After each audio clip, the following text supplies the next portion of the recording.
Hello, my name is Sally Caselli. In this comprehensive tutorial, we'll go over some of the basic stuff to start with and then understand some of the concepts and features of Microsoft Word 2016. Please hang along here throughout the whole tutorial and view as many of the modules as you can. This is designed so it can enhance your resume and understand how to use the latest version of Microsoft Word effectively for your job and in your career.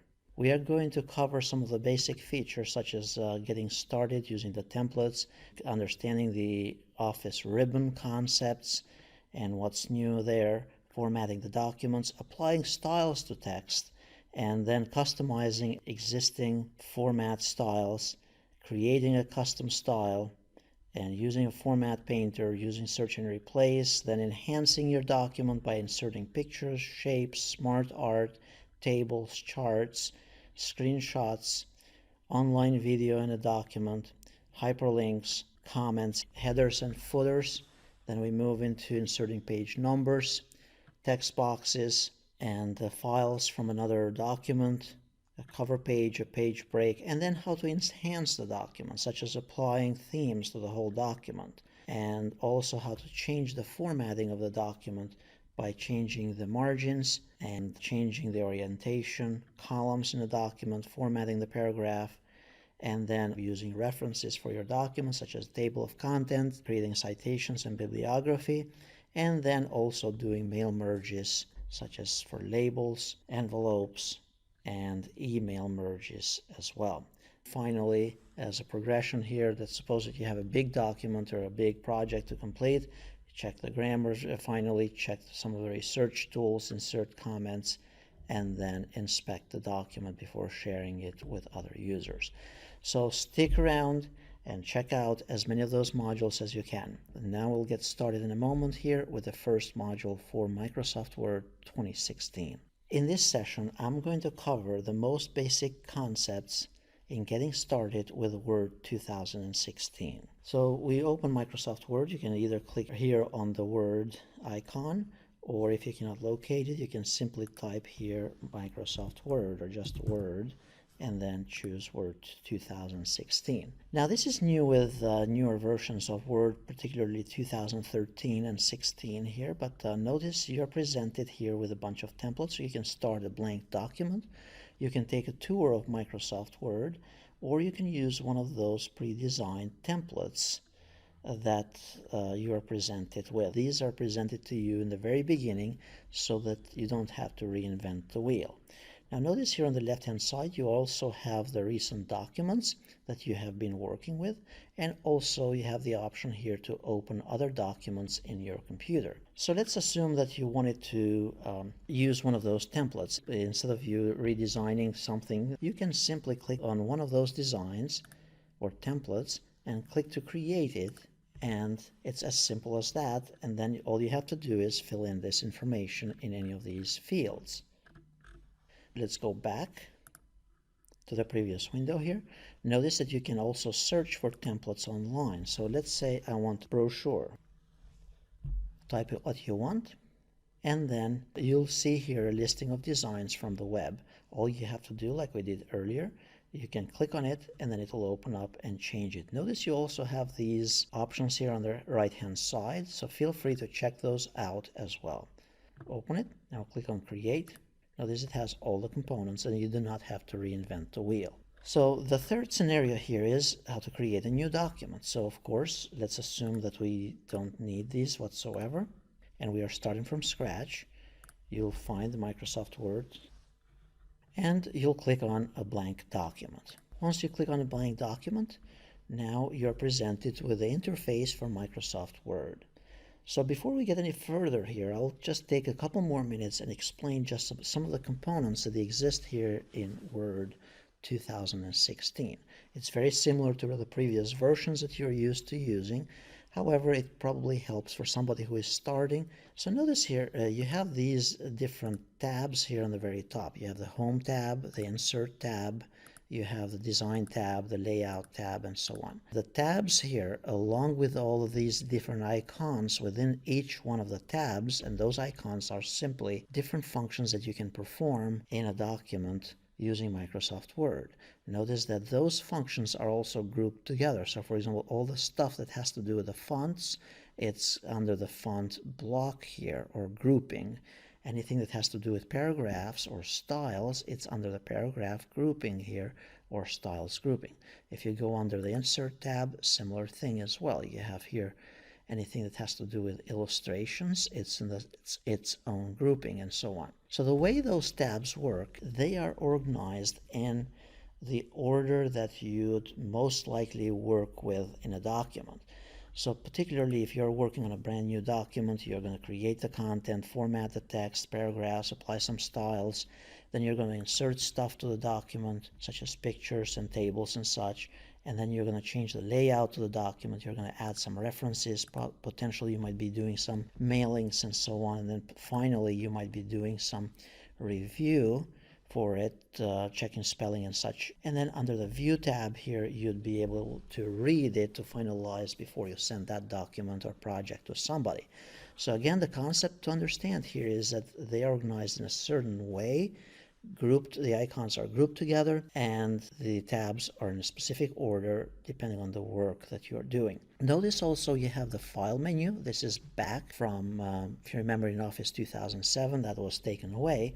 Notice you have some additional options here, how to save the document, how to print it, share it, export it, and so on. Notice if you wanted to change also options within your application, you'd go under Options here, and this is where you can customize additional settings related to Microsoft Word in your computer. Now you could change here, for example, the themes, or you could change the display, and but one of the things that you might want to change and might end up changing at some point is this save location as well. So just check those out, and nothing is going to be broken as long as you potentially take note of what you're changing. Now here on the very top left, you have what's called the Quick Access Toolbar. The Quick Access Toolbar has the most commonly used functions here, and you can customize this to add additional items as well. So notice I clicked here on the drop down. You can put here the email icon or attach icon.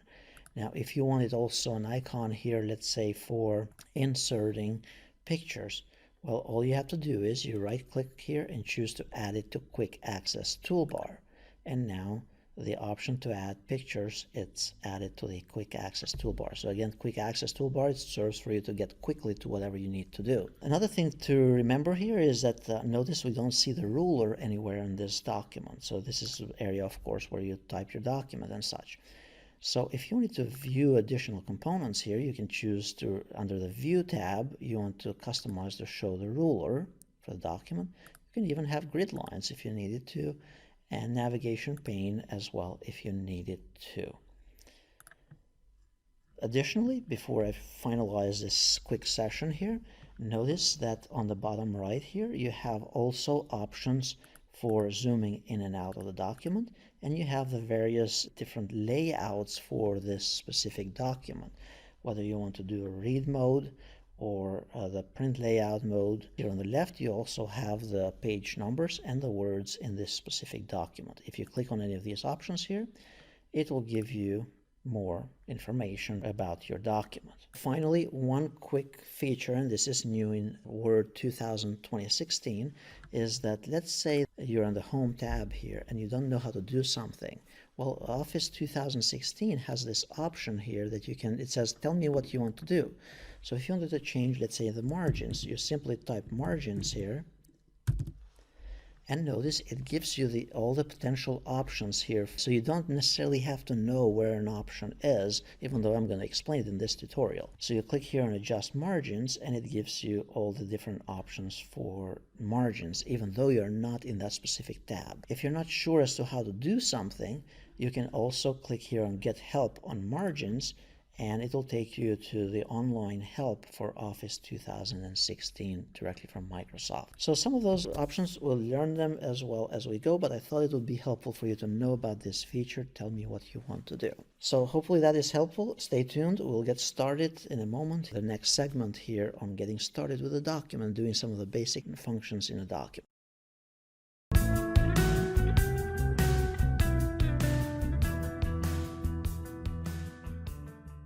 In this session, we are going to get started using and working with a document, with the basic functions here in the document. So if you wanted to create a document from scratch, of course, just click here on the white space and simply start typing.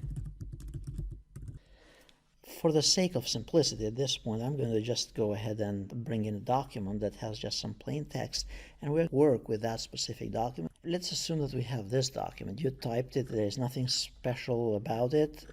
I copied and pasted this, and by the way, this is the credit for the document where I got the information from. So all it is, it's about 24 pages of text. Let's assume that we have this long document that we want to tweak at this point as we learn how to use Word 2016. So just a couple of things for you to remember here is that if we wanted to change any of this stuff about this document, notice that if we want to change the font, of course, select it and then simply choose a different font here. Change the size. Notice that some of the icons, you can make it bigger or smaller. Notice some of them, they also have a drop down that you can customize to make everything lowercase or uppercase. Or, for example, in the case of the spacing here or the font, just as a key concept here is that there's additional options and drop downs. Additionally, remember there are also these options here to expand and customize, for example, anything related to the fonts. And this is very similar to the old interface. So as you are working with text, so let's assume that this is your text that you're working with. Notice that as soon as I release the mouse after I select the text, there is this mini toolbar. The mini toolbar has some of the quick options that you could potentially use here in Microsoft Word, whether it's related to the font or some of the basic functionality to it, so that you don't have to reach with the mouse up here on the top or under the ribbon, but you're basically tweaking this simply without moving the mouse too far. So again, you select it, the quick mini toolbar shows up, and you pick the option that you want to utilize. The other thing as we get started here is that if you're not sure as to what something does here, remember that you can always hold the mouse on the icon and it will show you what that does.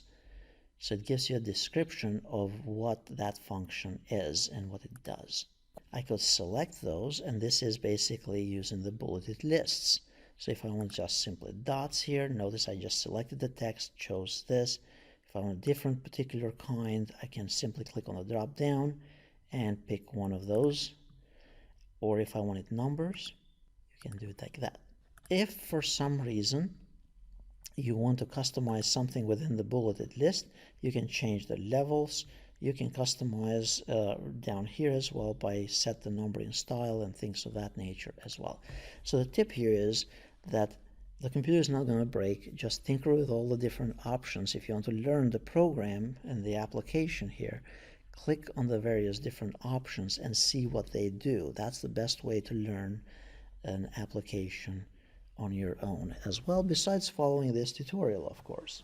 So in the next segment here, I'm going to go over how to utilize styles in formatting text and making it easier to provide consistency in the document and save you time. So stay tuned for the next segment.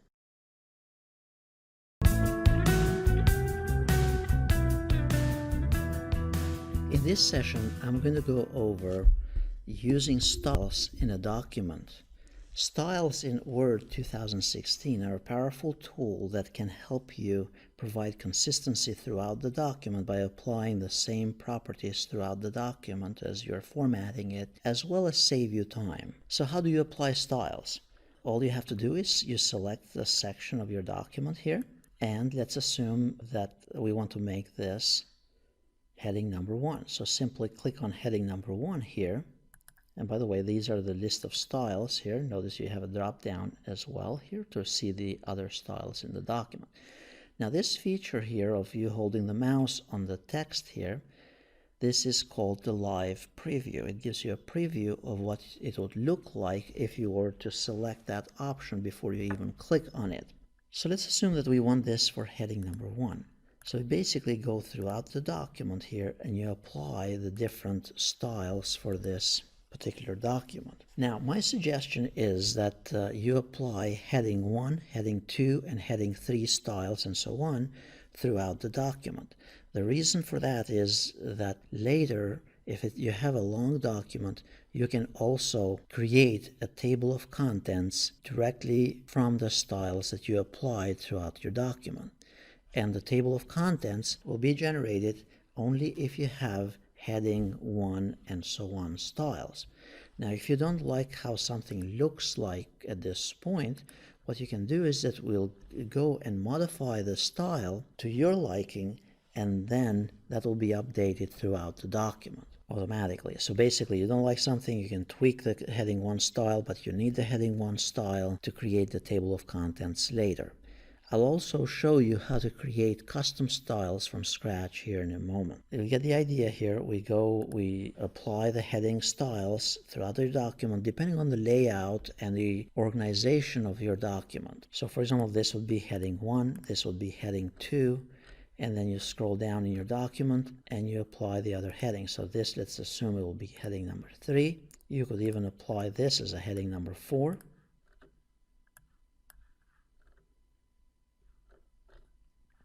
Let's assume that's heading number 2.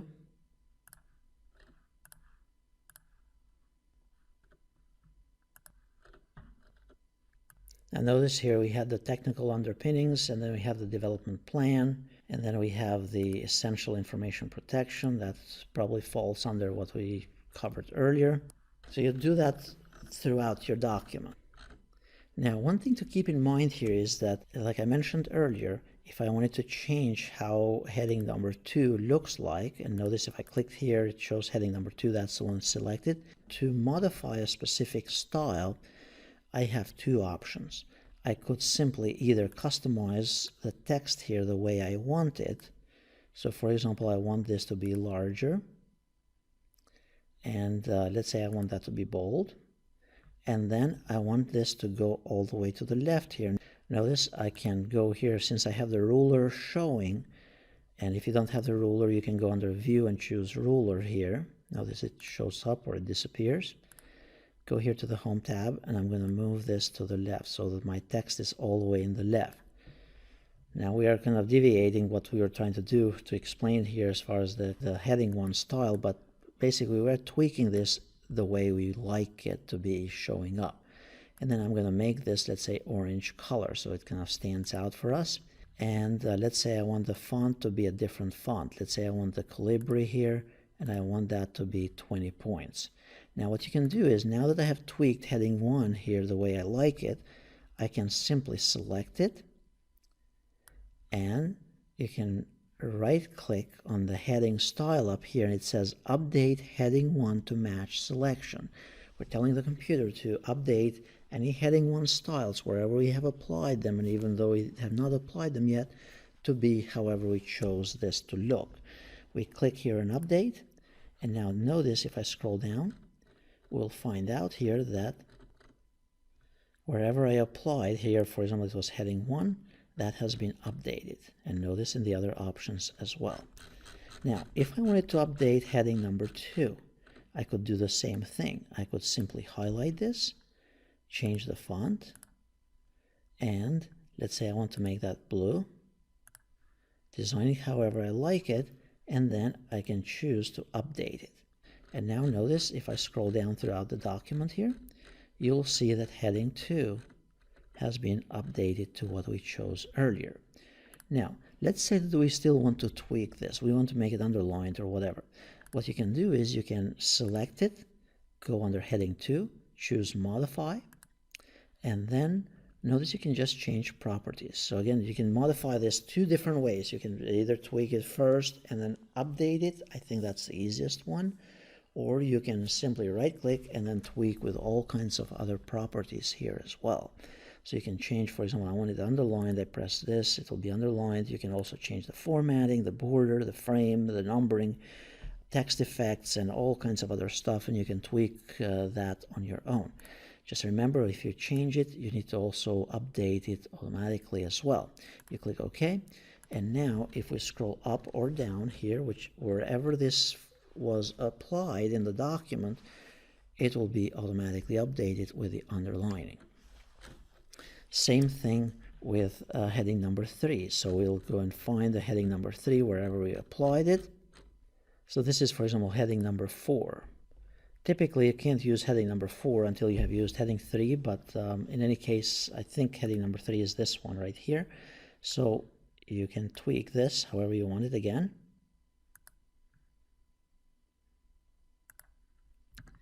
And then simply right-click, update heading 3 to match selection, and that will update all instances.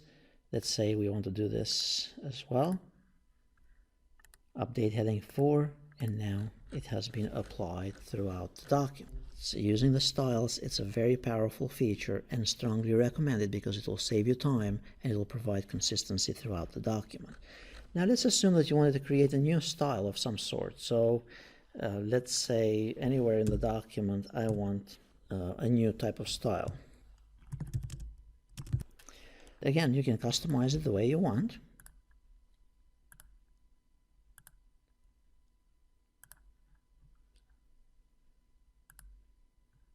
Let's make it something completely different here. And now what you can do is you can select this, and you could click on Styles here on the mini toolbar, or you can click on the drop down here on the top under the Styles area, and you have an option to create a new style. So you can just give it a name, let's say Sally, and then click OK. Now, if I want to apply this wherever I want it applied, I can simply go and apply the Sally style. If I wanted to tweak it, I could simply either tweak it from here and update it, or I can tweak it from the top and modify it over here. That's how cool styles are. Strongly suggested that you use them in your documents because it's very powerful in creating also the table of contents, and it will save you time and provide consistency throughout the document.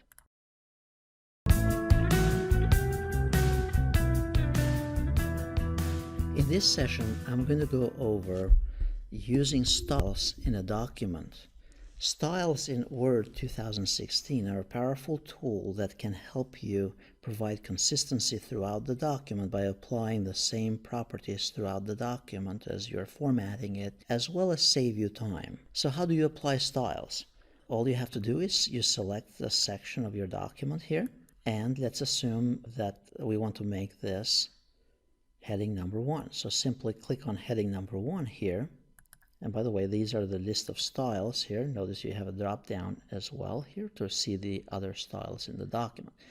Now this feature here of you holding the mouse on the text here, this is called the live preview. It gives you a preview of what it would look like if you were to select that option before you even click on it. So let's assume that we want this for heading number 1.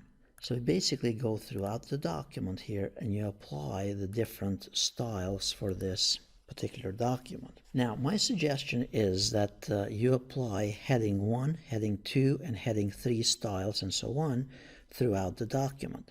The reason for that is that later, if you have a long document, you can also create a table of contents directly from the styles that you applied throughout your document. And the table of contents will be generated only if you have heading 1 and so on styles. Now, if you don't like how something looks like at this point, what you can do is that we'll go and modify the style to your liking, and then that will be updated throughout the document automatically. So basically, you don't like something, you can tweak the heading 1 style, but you need the heading 1 style to create the table of contents later. I'll also show you how to create custom styles from scratch here in a moment. You get the idea here. We apply the heading styles throughout your document depending on the layout and the organization of your document. So for example, this would be heading 1, this would be heading 2, and then you scroll down in your document and you apply the other heading. So this, let's assume it will be heading number 3. You could even apply this as a heading number 4.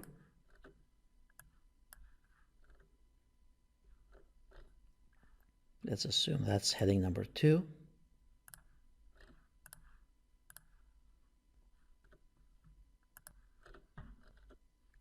Now notice here we have the technical underpinnings, and then we have the development plan, and then we have the essential information protection. That probably falls under what we covered earlier.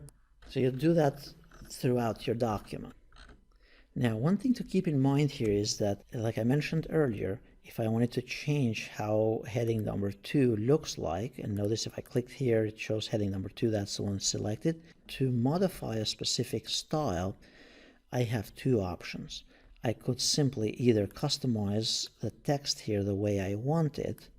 So for example, I want this to be larger. And let's say I want that to be bold. And then I want this to go all the way to the left here. Notice I can go here since I have the ruler showing. And if you don't have the ruler, you can go under View and choose Ruler here. Notice it shows up or it disappears. Go here to the Home tab, and I'm going to move this to the left so that my text is all the way in the left.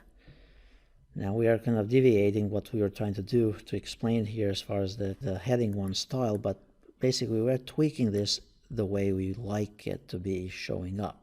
And then I'm going to make this, let's say, orange color so it kind of stands out for us.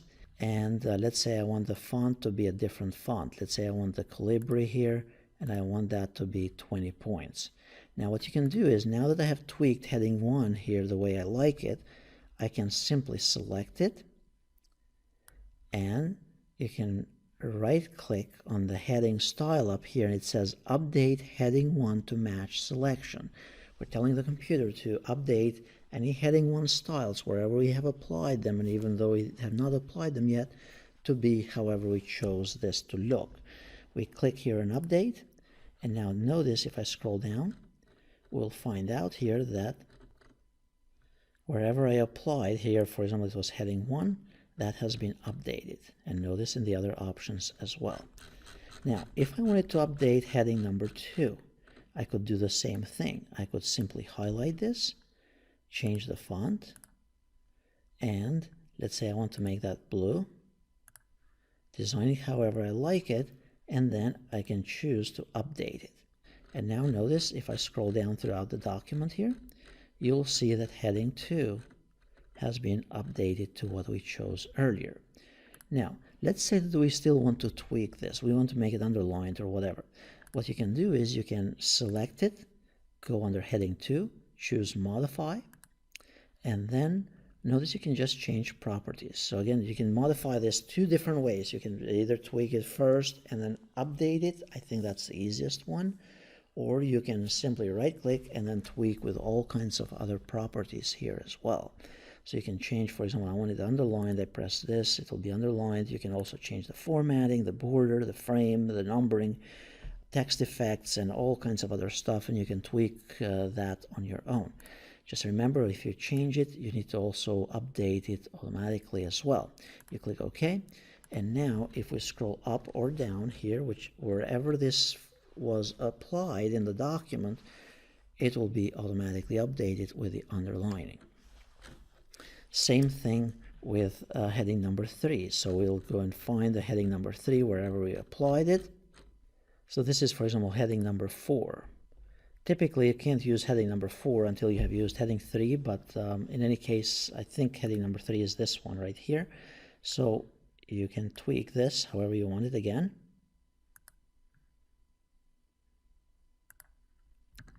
And then simply right-click, update heading 3 to match selection, and that will update all instances. Let's say we want to do this as well. Update heading 4, and now it has been applied throughout the document. So using the styles, it's a very powerful feature and strongly recommended because it will save you time and it will provide consistency throughout the document. Now let's assume that you wanted to create a new style of some sort. So let's say anywhere in the document I want a new type of style. Again, you can customize it the way you want.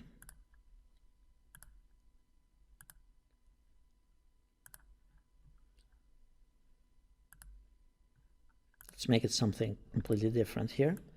And now what you can do is you can select this and you could click on styles here on the mini toolbar, or you can click on the drop down here on the top under the styles area, and you have an option to create a new style. So you can just give it a name, let's say Sally, and then click OK.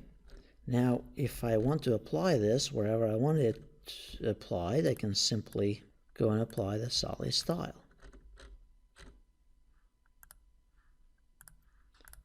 If I wanted to tweak it, I could simply either tweak it from here and update it, or I can tweak it from the top and modify it over here.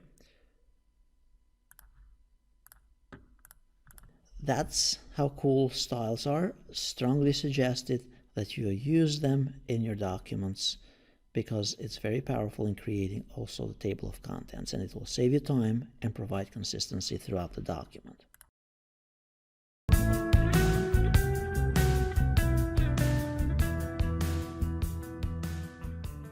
In this session, I'm going to demonstrate how to use the Format Painter in Word 2016. Format Painter, what it does is basically you can format a bunch of text a certain way to look a certain way, and then you can copy the formatting and paste it to another section of text. It's very similar to copy and paste, but the difference is that it's going to copy and paste the formatting properties. So let's assume that we have this bunch of text here, and we have this blue color, and it's underlined and all that type of stuff, and I'm going to change the font as well to a different font here. Now let's say that I wanted to apply that somewhere else in the document here as well. So what you do is you go to the area which has that specific formatting. You select it, and then you click on Format Painter. It's going to seem like nothing happened. Now notice it has this broom type of thing. You select where you want to apply it, and notice I'm leaving out a couple words in the end here, and then you let the mouse go. As soon as that happens, notice it copied all the properties from the first area here to the other section where we applied the format painting. So it's just as easy as that.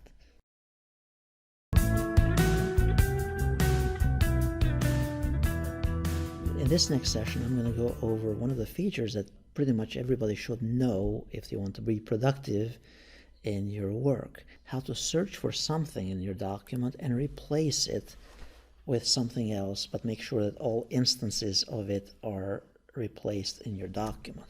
So let's assume that we want to find the word computers and change it with PCs for whatever reason. So you go here under Replace in the Home tab, and we want to find the word computers. And like I said, we want to replace it with PCs.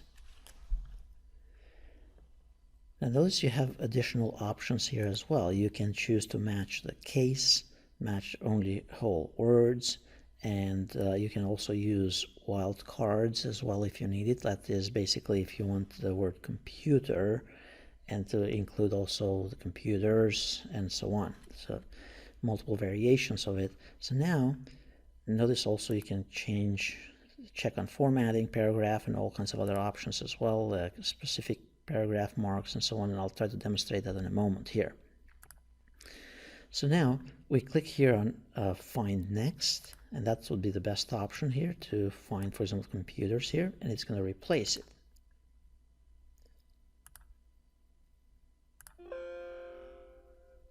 So there were 3 instances of the word computers in this document. We could also have chosen, if we were sure that all instances matched what we wanted, we could have chosen here to replace it all, to replace all of it. The other feature that I'll try to show you here, it's very powerful, is you want to make sure that in your document there are no extra paragraph spaces. For example, we want to take anywhere where there are more than one paragraph space, we want to replace it with only one paragraph space there to fix the whole document. Of course, right now I'm messing it up on purpose so we can fix it in a moment. So the search and replace capability comes in very handy here. Besides searching and replacing for text, you can search and replace other components such as spacing and things of that nature in your document. Now, for you to see the hidden characters in the document, you need to click on this little icon here, and that's what will demonstrate or show where the extra spaces are. So, for example, here we have an extra paragraph space, here we have two of them, and so on. So that we have this document and it has all these additional spaces that we want to take out. Instead of you going throughout the document and taking them all out manually, what you can do is you can do a search and replace for anything that is the new paragraph or end of the paragraph there, that these empty areas. So we click here on replace, and then what you do is you go here under special. So we want to find the paragraph mark, wherever the paragraph mark is located. So we click on this paragraph mark, and we want to find wherever there are two of them, and we want to replace them with only one paragraph mark. Then we click on find next, and notice it should find this next one right there. And then we click on replace, and then we go and replace the next one, or we could replace them all. Now notice it found 9 locations, and at this point I'm closing that. It should be that no areas in my document should have 2 paragraph marks in there. And you can do that for the same thing for tabs. If you want to remove all the tabs in the document, you can do a search and replace for tabs and so on. So it's a key feature in the word processing that is very valuable to save you time, provide consistency, and enhance your resume as well in knowing how to do these features.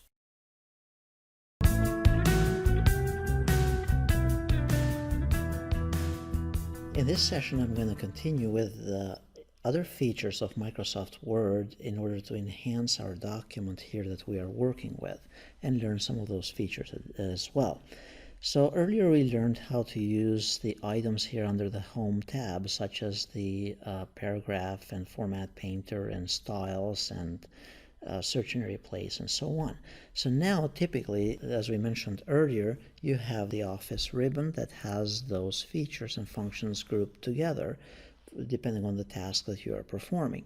So now that we are done with the basic stuff in our document here, in formatting certain components and applying styles, now we want to insert additional components to it to make it even fancier. In this case, let's go under the Insert tab, and here you can insert all kinds of other stuff, but we're going to start here with the illustrations, and we'll come back through all these other options as well in a moment here. So let's say we want to insert pictures. Now we want to enhance this document, and we want to get some pictures of, let's say, Microsoft Word or PCs or whatever it is that we might want. We go here under Insert, and then we click on Pictures. The pictures, you can get them directly from the computer in this case, because it's going to get them. And notice here I have Office 2016.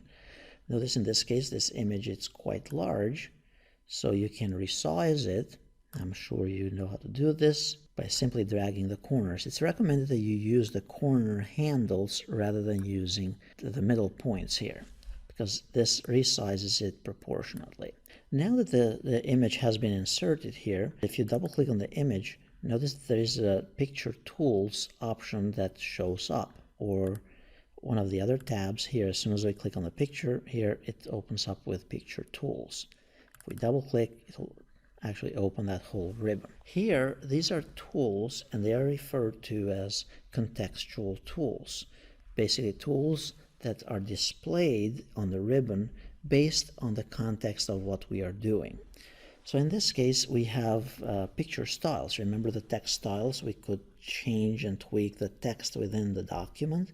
Here we could format this picture by simply applying a variety of other styles to it, depending on how we want it.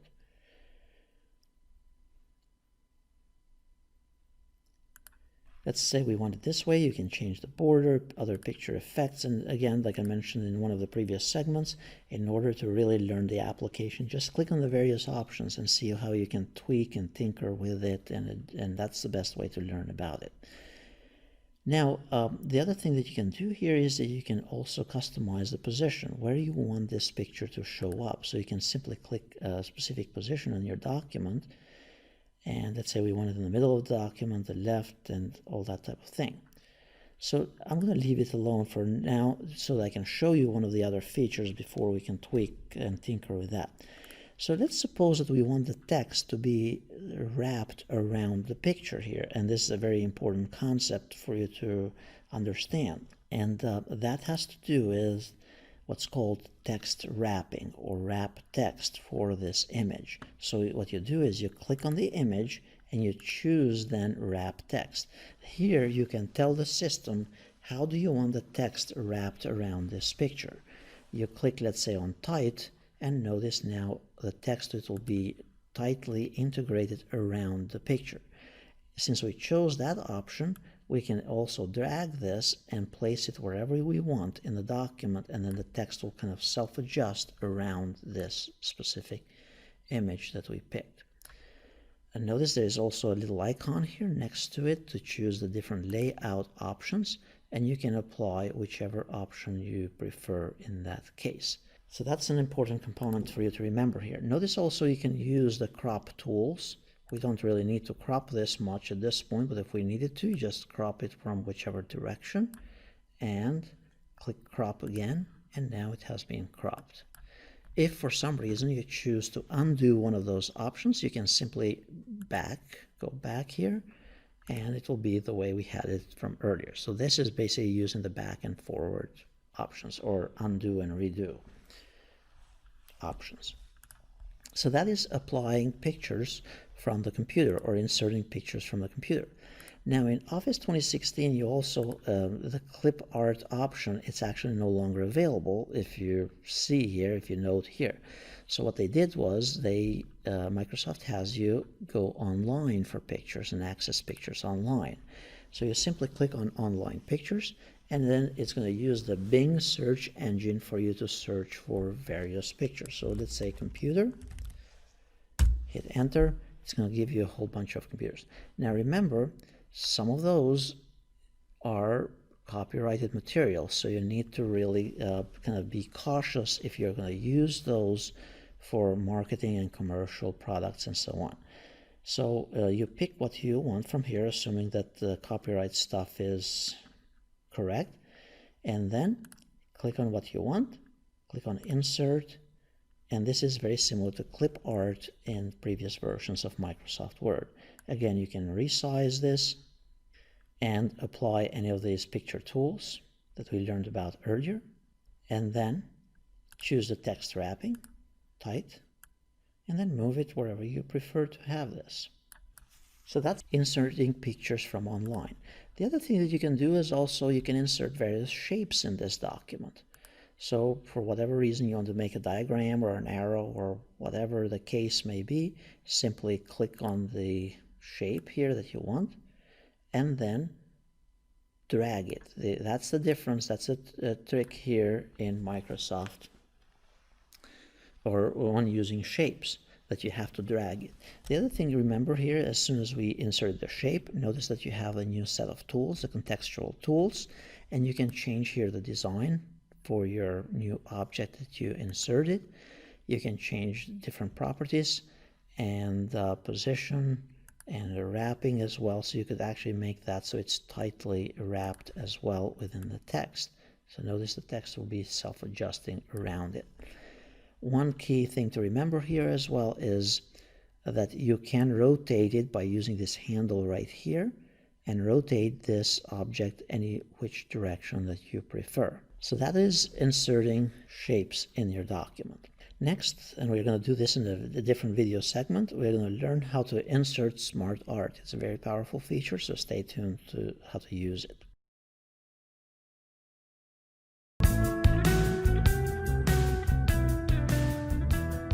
In In this next session, we're going to learn how to use SmartArt in Microsoft Word 2016. Microsoft Word, starting with Office 2007, has this feature called SmartArt. SmartArt is basically a graphic to visually demonstrate or communicate information. So let's say we are talking about computer security, and you probably are familiar with this, the confidentiality, integrity, and availability, or as they refer to as a CIA of information security. Instead of us representing this data in this format by simply using bullets, which seems okay, what we could do is we could insert SmartArt. So you go here under SmartArt, and then you pick one of the designs from here. So you basically could type this. I choose the design that I want, and this will be adjusted automatically. Notice you can close this typing area of the text, and notice you have this handle to show this anytime in the future, or you could change it directly from the diagram at this point. Of course, you can resize it, and if for some reason you do not like this diagram, you can pick a different one and convert it into a different one. Also, you can change the colors. So basically, you're applying different styles again to this type of object as well. So as you can kind of see, it's very powerful in representing something. So notice this is what we are representing, but now this is a little bit more useful potentially here for us. So again, using SmartArt, it's a way for you to represent something in a graphical, to communicate something in a graphical way to your audience or to your reader.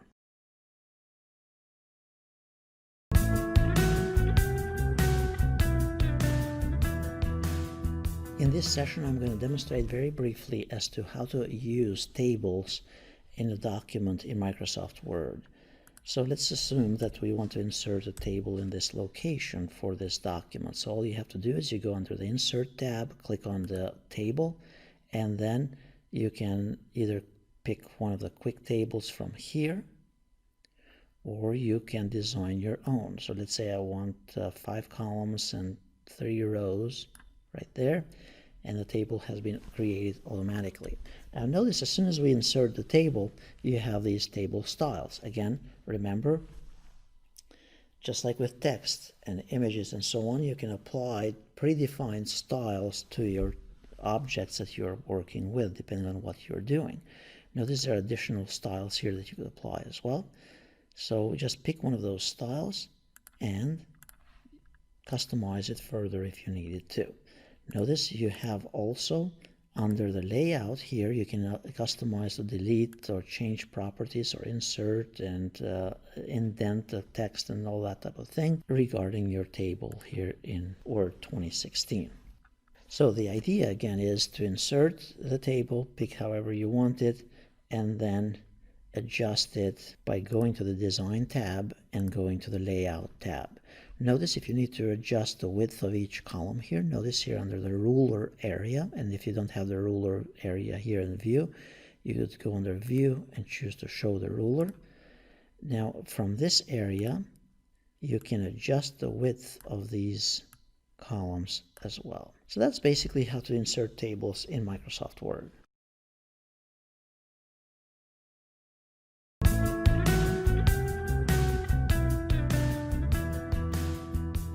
In this session, I'm going to also demonstrate how to create charts or how to insert charts in a document in Microsoft Word.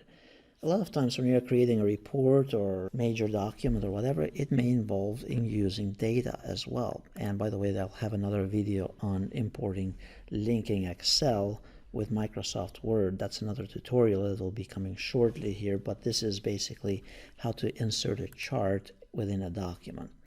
So we click here on Chart under the Insert tab, and then basically you pick the design that you want for your chart. Notice you have a live preview of whatever the chart is going to look like. So let's assume I want just a column chart for now, and then click OK.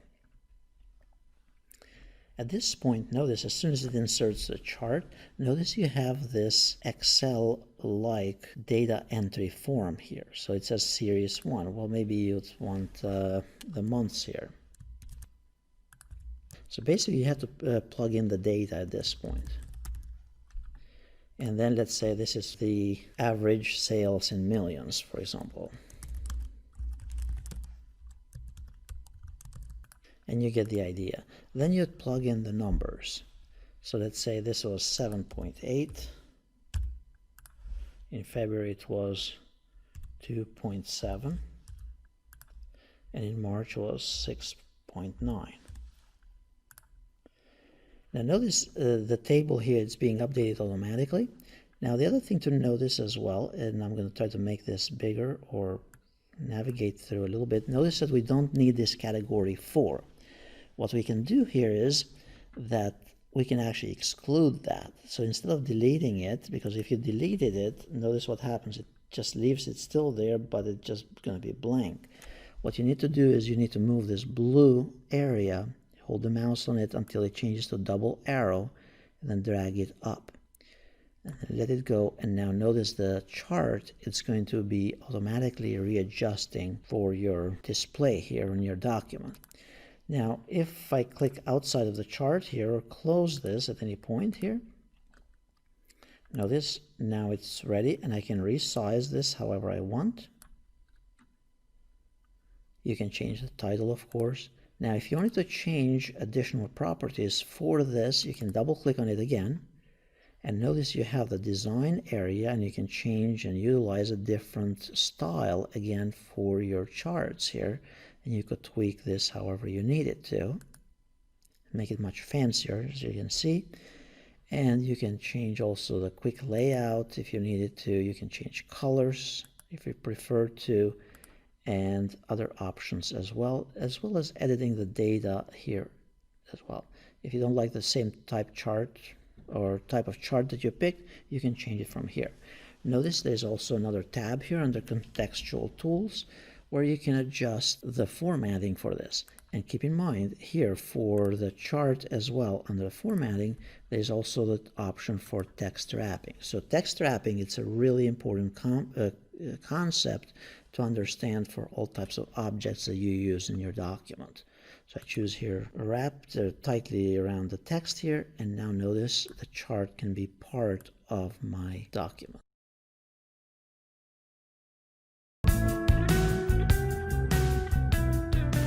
In this next session, I'm going to talk about inserting or using the screenshot feature in Microsoft Word 2016.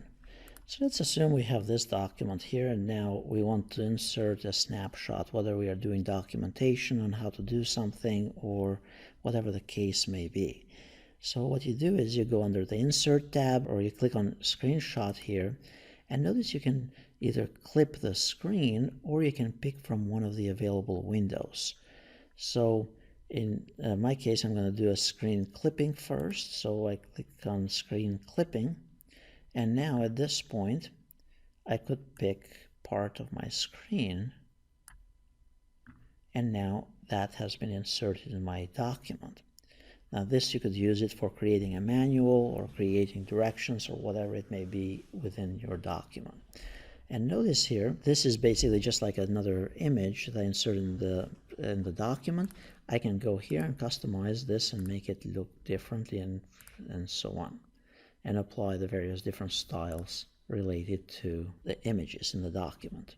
The other thing you can do is you can go and take, actually, if you go here under the Insert, under Screenshot, so you have to have something opened in your computer, and then you can take a screenshot of an application that you may have opened in your computer. And then, of course, resize this however you need to. But personally, I think the screen clipping, it's going to be the one that is more useful in this case.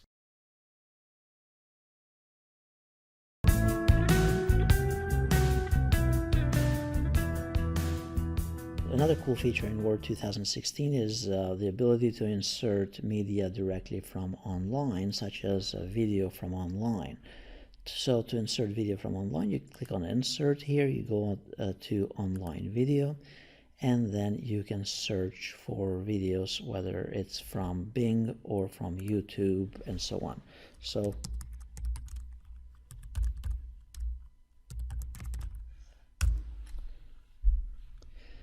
if you go here, you're searching for a specific video, you click on it and then click on insert, and there is the video directly, the link from YouTube. And this is a new feature in Office 2016. Now at this point, of course, you could customize this if you needed to and format it differently, just like an image in your document, including the positioning of it in the document.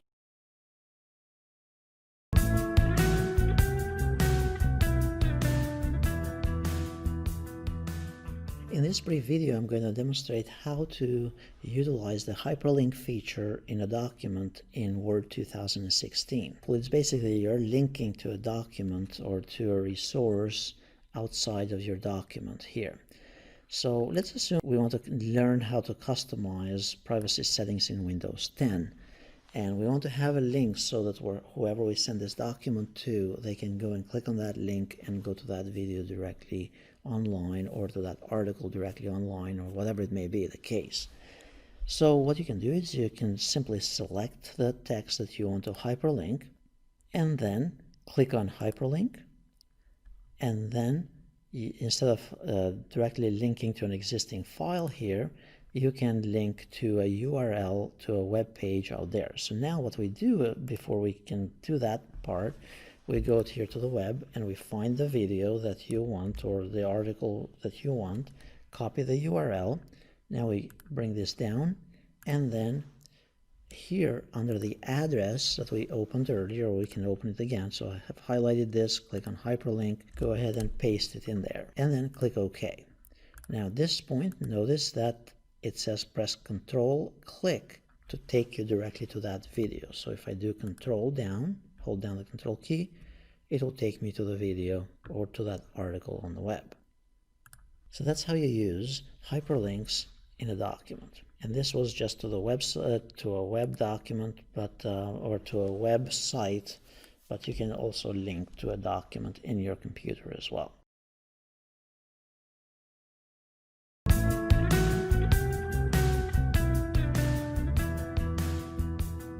In this brief session, I'm going to go over how to insert a comment in a document in Microsoft Word 2016. So let's say in this link here, I want to make a note or a comment. I'm reviewing this document for someone and I want to make a comment for it. So all that you have to do is you go here under the Insert tab and you want to insert a comment. You select the text area and you click on Comment. And you could say, and so on, or put something else. And then you go to other places in your document as well, and you can put additional comments as well. So this, you could be using it for grading student papers, or you can use it for making comments for other people that you're collaborating with. Now, if for some reason you don't want that comment in there anymore, you can simply right-click on it and choose Delete Comment. Or if you were to go under the Review tab, and it's in Office 2016 that Microsoft actually put it in the Insert tab here, but it's also under the Review tab here, and you can choose to delete a comment or create a new comment. Now that we deleted it, it's all gone. So that is basically inserting comments in a document. It's more for collaboration and working in a team and so on.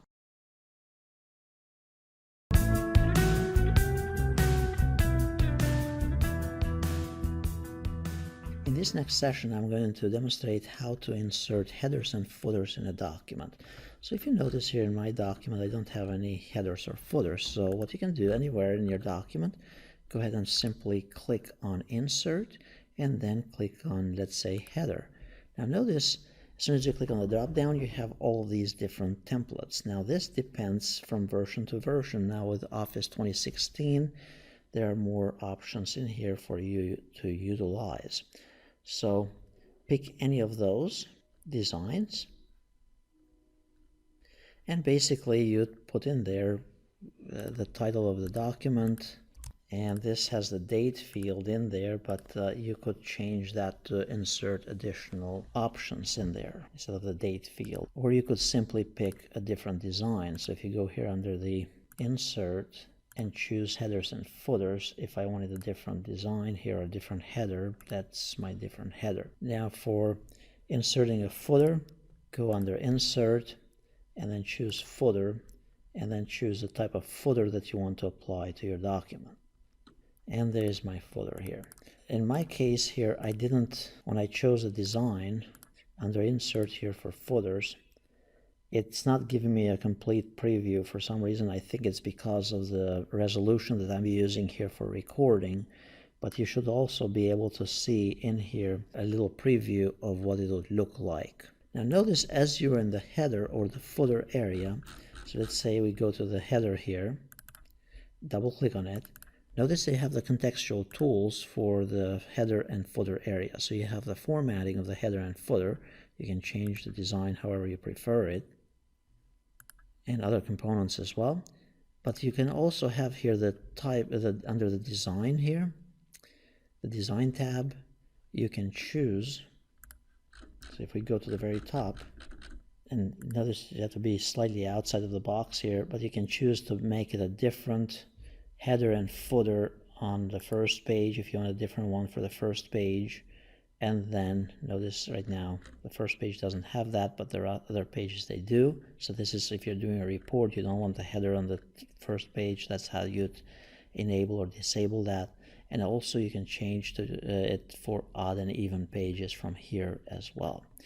Notice that you can insert other stuff here, for example the page number, the top of the page or in the bottom of the page or whatever, and so on.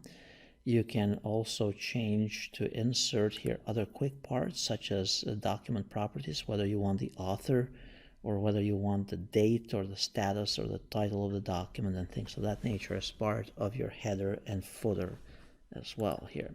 So the big idea is that you go under the insert tab, you choose the header and footer, you pick a design, and then once you're in that header and footer area, further customize it by utilizing the contextual tools here under the design tab and the formatting tab.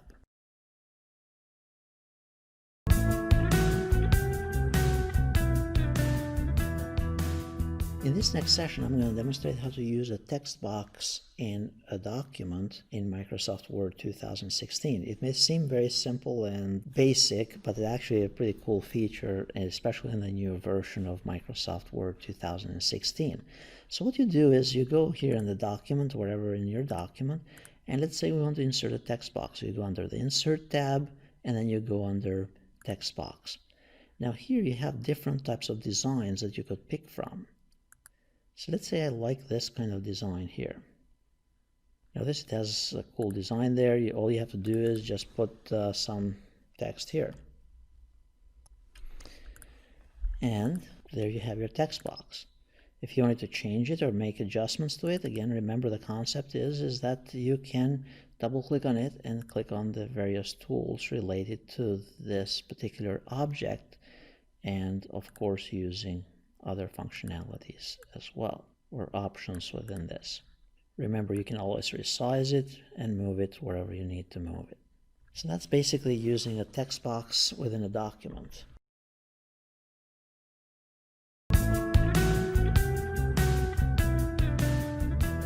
In this next session, I'm going to demonstrate how to insert text from another document in Microsoft Word.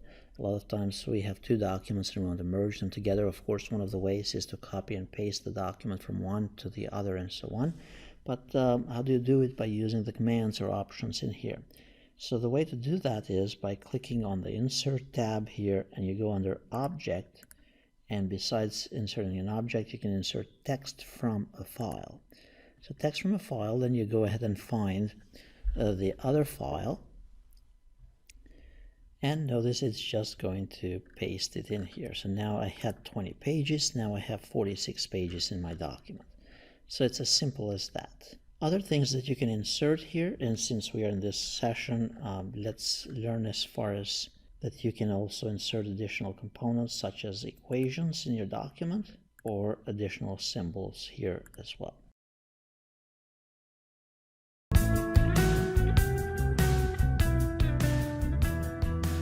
In this session, I'm going to briefly demonstrate how to insert drop caps for specific areas or parts of your document. So let's say you're creating a brochure, creating a fancy document or flyer. What you can do is you can go to wherever your paragraph or the text is that you want to have a drop cap, go right in front of it, click on Insert, go under Drop Cap, and then choose the style that you want. And then repeat that basically for other sections of your document. And that's how you do it in less than a minute.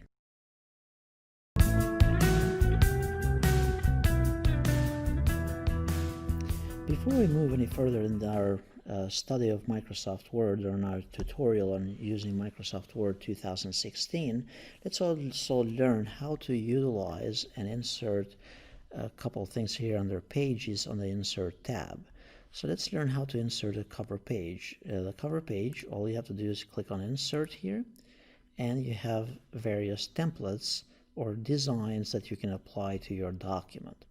So click on whichever design you want, and even though you might be later in the document in a lower page, let's say later page 30 or page 15 and so on, Microsoft Word is smart enough to actually insert that as the very first page of your document. Now here you could simply put the subtitle, change the image if you prefer to, put a little abstract, and then you're all good to go with the cover page for this specific document. Note as well that if you had page numbers, or if it had already the headers and footers, it's not going to apply them to the cover page because that has the cover page properties applied to it.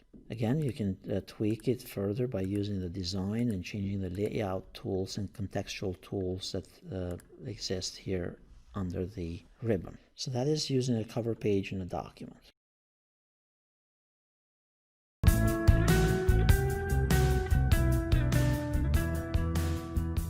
In this session, we'll learn how to insert a blank page and a page break in a document in Microsoft Word. So suppose we have this long document here, and we have the cover page in the very beginning, but then we also want to have a blank page starting somewhere in here.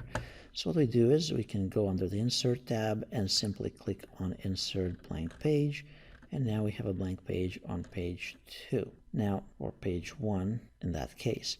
If we wanted a page break, and a page break, let's suppose that we want to end right here. And no matter how we do formatting in the future, we want this computer security here to always be on a new page. So in order to do that, what we do is that we put in here somewhere, we put in under Insert, we can put a page break. And that basically is saying end the page here and move whatever is after this page break to a new page in my document. So we click on page break, and now notice there is this. So now even if this were to overflow at some point in the future, let's say I formatted it differently, notice it's going to leave the next section of the document here blank, even though there was space. So basically, wherever the page break is, it's going to always be at the beginning of another page. Now the question is, let's say I changed my mind and I want to delete that page break. What's the easiest way for me to go ahead and delete it and remove the page break? That's a little bit tricky, but of course it can be done. So if you go here under the Home tab, and you go here to show and hide the paragraph marks or hidden characters, notice right here it says page break. So all you need to do is, again, we have showed here the hidden characters. All we have to do is we press backspace to delete the page break, or select it, press delete, and now it will bring the whole text up again. So that's how you add a page break to a document, and that's how you remove it as well.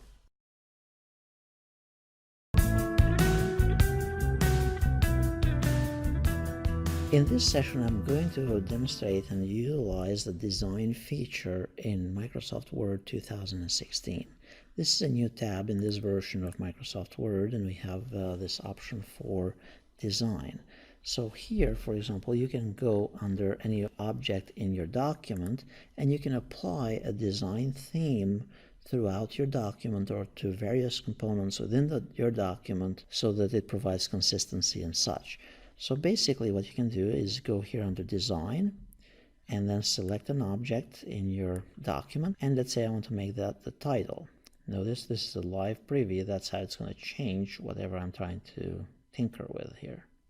So what it's doing actually is that it's formatting my complete document here to look a certain way with certain pre-designed components. Notice how each is shifting here. Everything is kind of shifting in my document, whether it's the styles here for heading 1, heading 2, or other components as well. So that's utilizing these themes. Notice it's applying that specific design that I just chose, including it's changing even the text to my document. It's applying it throughout the document. So notice considerations, this was not in blue earlier. The other thing you can do is you can go here under theme, and it's going to color coordinate all the objects within your document. So notice how it's changing here my headings and such depending on what object I'm live previewing here. So this makes it so that all the components within the document, they kind of match together. So notice it matched now the headings, it matched the footers, it matched the graphics, the tables, the other objects that we had inserted in the document here. So it's a pretty neat feature. Try it, and you can customize it further by inserting and changing the colors here and things of that nature. Notice as well that you can change the page color if you needed to. And you can add a watermark as well. So if you're in an office environment and you want to add a confidential or do not copy or whatever else component to it, you can put a watermark to your document. So that's how you briefly utilize the features here in the Design tab in Word 2016.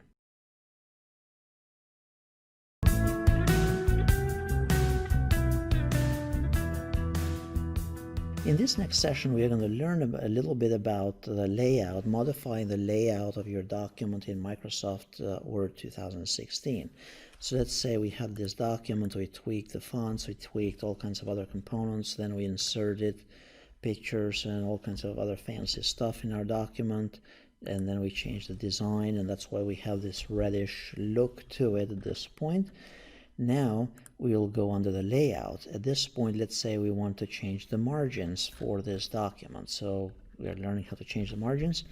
If we go, and I'm going to unhide these paragraph marks at this point, or hidden characters. To change the margins, we go under the Layout tab, and then we click on Margins. Now in here you can pick an existing design or parameters that are pre-specified, for example 0.5 inches on all corners, and click on it, and you'll notice that it's going to apply those changes throughout the document automatically. If you wanted custom ones, you click on Margins here again, and you go to Custom Margins, and this is where you can change the spacing on the very top, on the left, and then on the right, and so on, whether you want to change landscape, and so on. Also, you can choose here to apply this to the whole document or from this point forward. So let's say that you needed a couple pages that needed a specific format only. Let's say I need this page to be in landscape mode. Well, all I have to do is I go here under the Layout, choose Margins, Custom Margins, change it to Landscape, and then I say this point forward. Then click OK. Now at this point, all my other pages, subsequent pages, the previous pages are going to be portrait. The other pages, following pages, are going to be in landscape. Now if I wanted to change it again, let's say at some point here, to start again in portrait, I go here under Custom Margins and then choose Portrait, and then from this point forward, change it again to portrait. Now notice my middle pages here are in landscape, and the top ones are in portrait, and the bottom ones are in portrait as well. So that's how you change the margins and also the orientation for specific pages in your document. Now notice also you can change it from here, the orientation, to landscape or portrait, but that's going to do it for the whole document.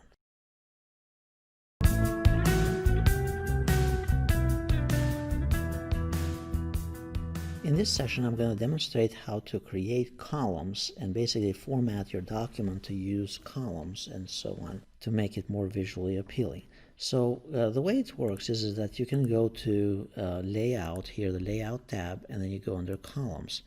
And if you wanted just columns throughout your document, let's say 2 columns or whatever you need, you simply click on 2, and then it's going to apply it throughout that section in your document. Now, if you don't want that, and I'm going to undo this part here, you can simply go to a specific section, select it, and then click on Columns, and then click on More Columns, or you can just choose 2 for that here, if you wanted just 2. Notice once we selected it, it applied it to just that specific section. The other thing you can do is you can go under Columns, More Columns, and this is where you can customize it even further. Let's say you want a line in between, and you can how many columns you want and that type of thing, and then also where it applies, whether it applies to the whole document or to the selected section or to the whole document as well.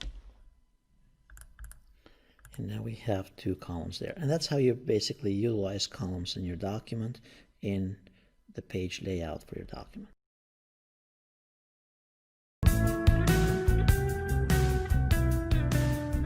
In this session, I'm going to demonstrate how to create a table of contents in Microsoft Word 2016.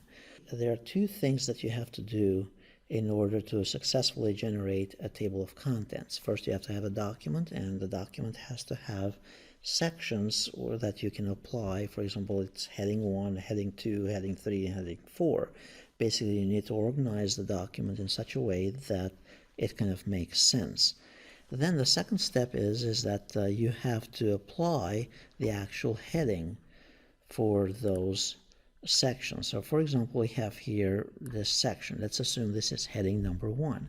So we click here under Styles and choose heading number 1. We're not going to worry at this point as far as how this looks and all that type of stuff. If you're interested in customizing the styles, just check the video on customizing and utilizing styles. Now, if you go to the next one here, let's assume this would be heading number 2 because it potentially falls under this subsection. So we choose heading number 2, and then we go further here throughout the document, and let's assume that this would be again heading number 1. Just tap on heading number 1. That would be, let's say, heading number 1. Here, let's assume heading number 2, number 2. Let's assume this is 3. Heading 1, and heading 1 as well.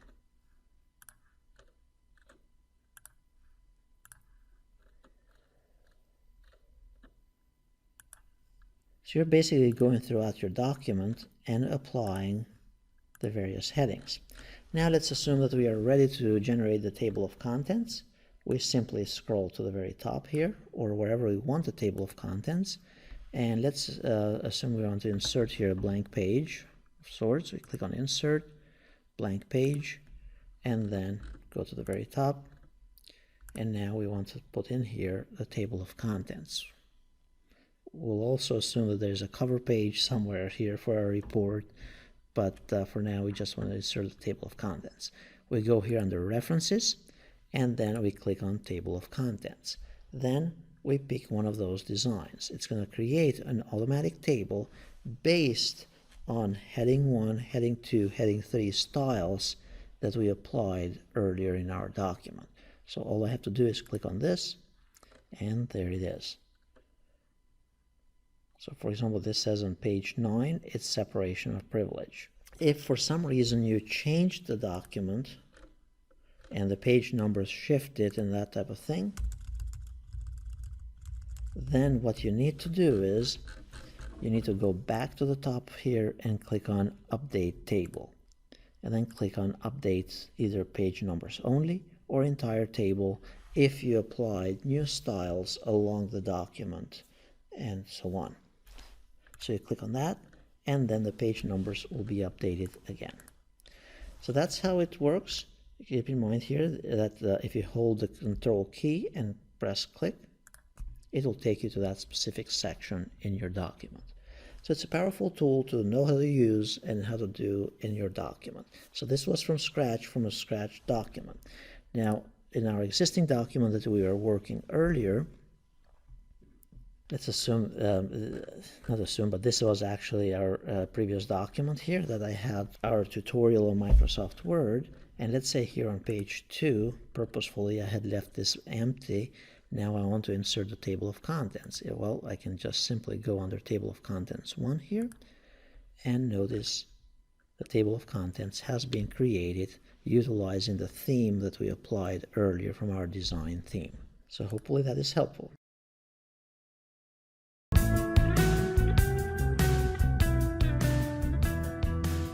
In this session, I'm going to demonstrate how to insert footnotes and endnotes in a document. This is primarily if you're doing a long report and you need further explanations and so on, and then endnotes sometimes for papers as well. So to insert a footnote, let's say PCs here, we want to put a footnote for the word PCs. So you go to the word in your document, and then you go under the References tab, and then you click on Insert Footnote. It's going to insert it at the bottom of the page, providing more information about your document. Click on it, and now in the very bottom here it says, it's telling me it's put a number 2 because there was apparently a number 1 earlier in there. Now in here I can put another explanation. Let's assume Dell PCs or whatever, or you can put a link to a website or things of that nature, just any type of explanation. Now if you're in the same document and you're inserting another footnote, that's going to make it as number 3.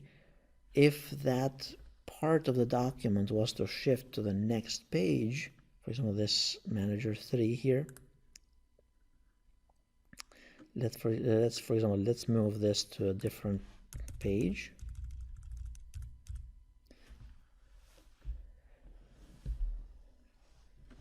Now notice that is as number 3 on this specific page. It has been moved to the other page. If I wanted to insert another one, of course the process is going to be the same. It's going to change the number to 4 and so on in your document. If we wanted to insert endnotes, so we click here on Insert Endnote, the endnotes will actually be notes that are inserted at the very end of the document. So here in my case, I have a 26-page document. This will be inserted at the very end of this document. So click here, Insert Endnote, and notice it's going to put a different numbering system there, and this is where you could put your explanation for whatever you are trying to explain. Okay? So that's how footnotes and endnotes work in a document in Word 2016.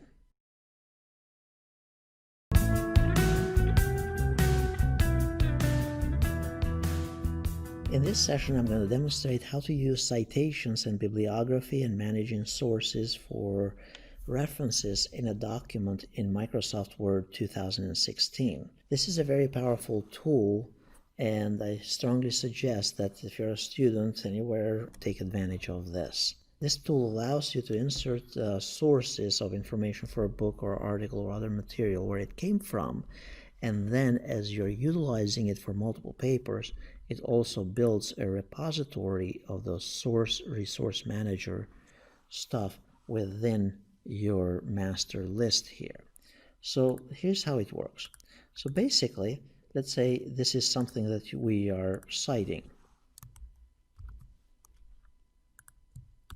So let's assume we copied this and now we want to cite it.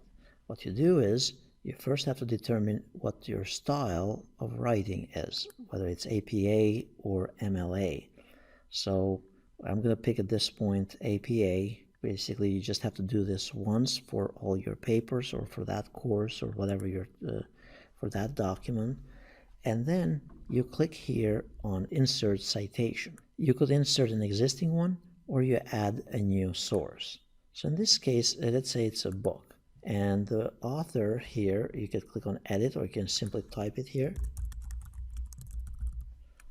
You enter the title of the author and then you put the year when it was published, the city, and then the publisher as well. You could also insert here additional fields if you needed to as to what volume it is, the number of volumes, the title, pages, and so on. Then you click OK. Notice at this point for the APA style, this is how you would cite this source. Last name, comma, 2016.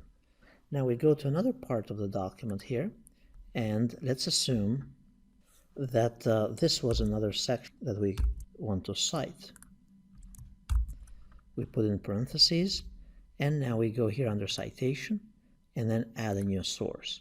Notice that under the new source, you can pick other things as well. So for example, you could pick a journal article, you could pick a periodical, a conference, or a report, a website, a recording, and so on. All of these are the small technicalities that are complicated to remember, but this is a tool that makes it easy for you how to cite it.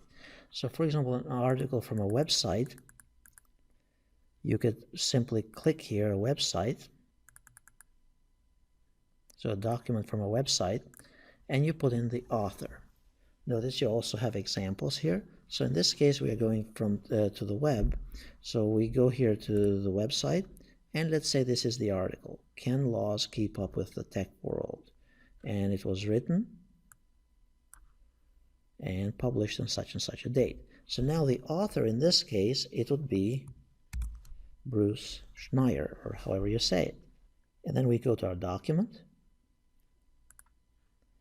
and then we'll just put the author in there. The name of the web page. The name of the web page is the title of the article. I'm just copying and pasting it. The name of the website. So this would be, for example, CNN.com. The year 2015. So actually we want to put the year in there, the date that it was published. So notice it was updated on November 21st, 2015. So we put here year 2015, the month, December, and then the day, 21. And then you also need to put in there the URL for this article. So we copy it, and then we'll paste it in there. And then we simply click OK.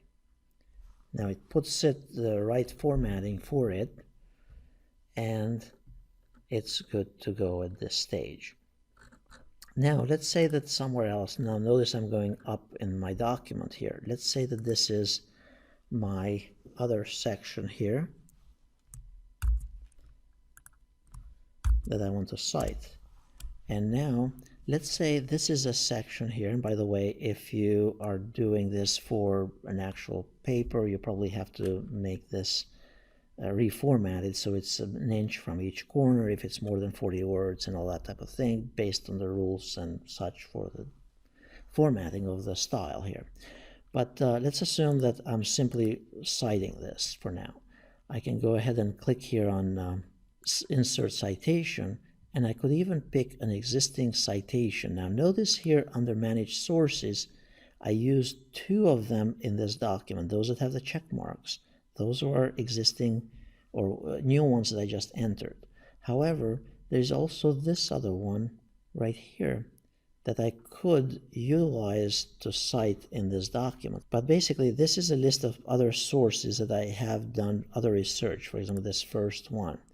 Now, what I could do is I could utilize this in my document here, in my paper. So all I have to do is I go here under Insert Citation and pick that source to be included.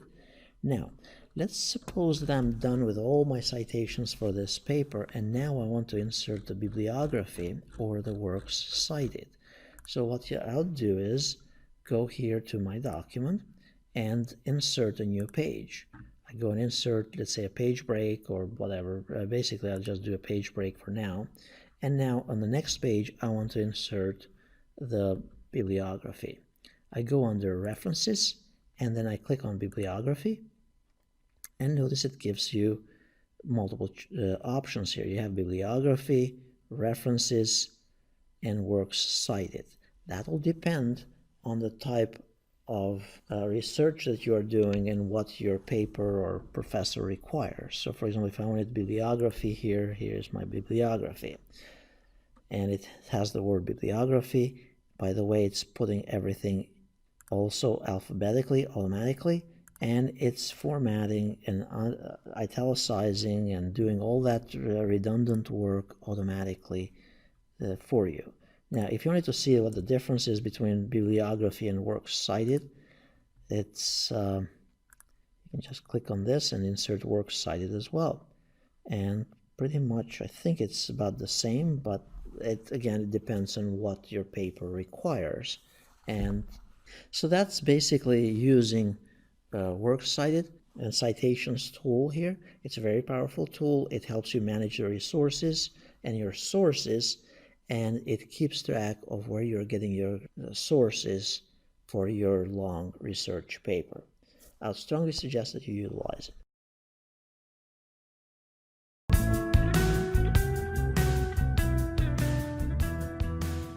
In this very brief session, I'm going to demonstrate how to insert a caption for a specific object in a document in Microsoft Word 2016. So suppose you have all these images or charts or objects within your document and you want to reference them through your document. So what you do is you click on the object here, you go under References, and then click on Insert Caption. And then you just choose figure 1 or whatever the label that you want, and let's say you want it below the item. Just click OK, and now notice it says figure 1. Now you come to the next thing here, and you do the same. That says figure 2. You can also type it right here, and simply click OK. And you can further customize it if you need it. So that's basically how you insert captions for various objects within your document in Microsoft Word.